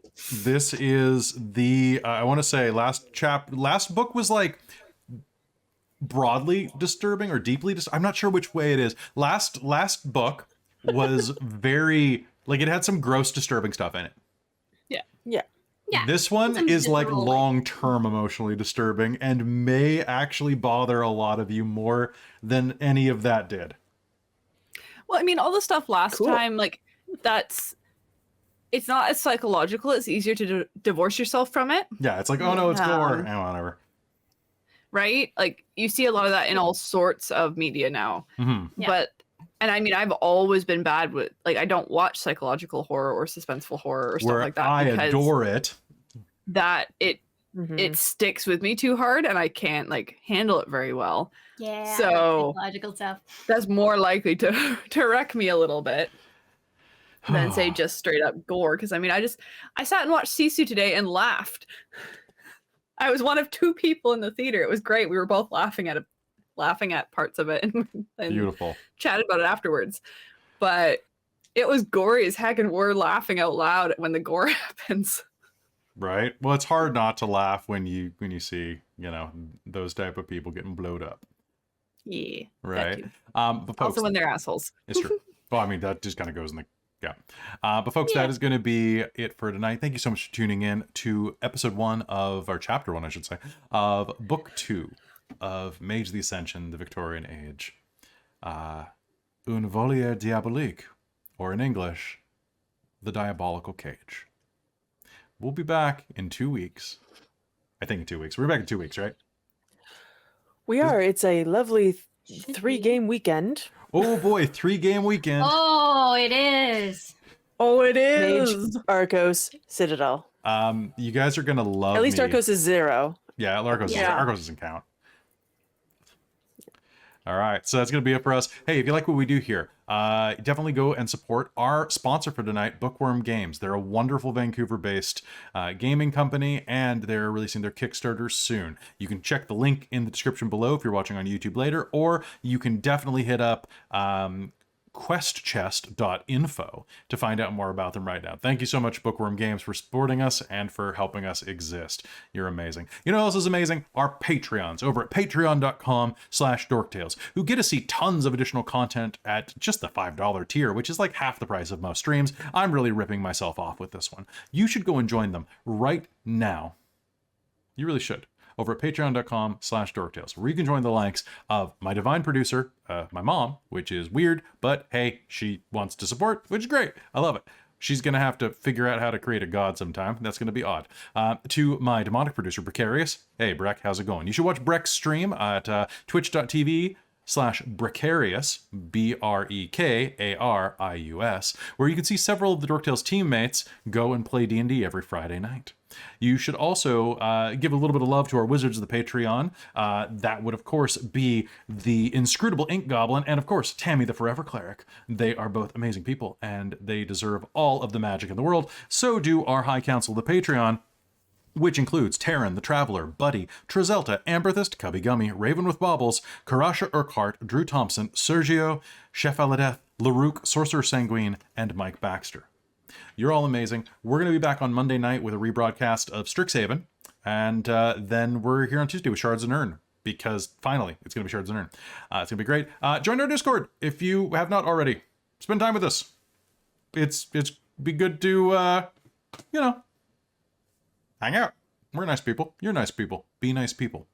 And with that, we'll investigate the mystery more in a couple of weeks. We'll see you then. Good night, everybody. All right, Twitch. Is it B-E... Is that how it's spelled? Yep. Is it 12 bees in a hat? That's what it is? Yep.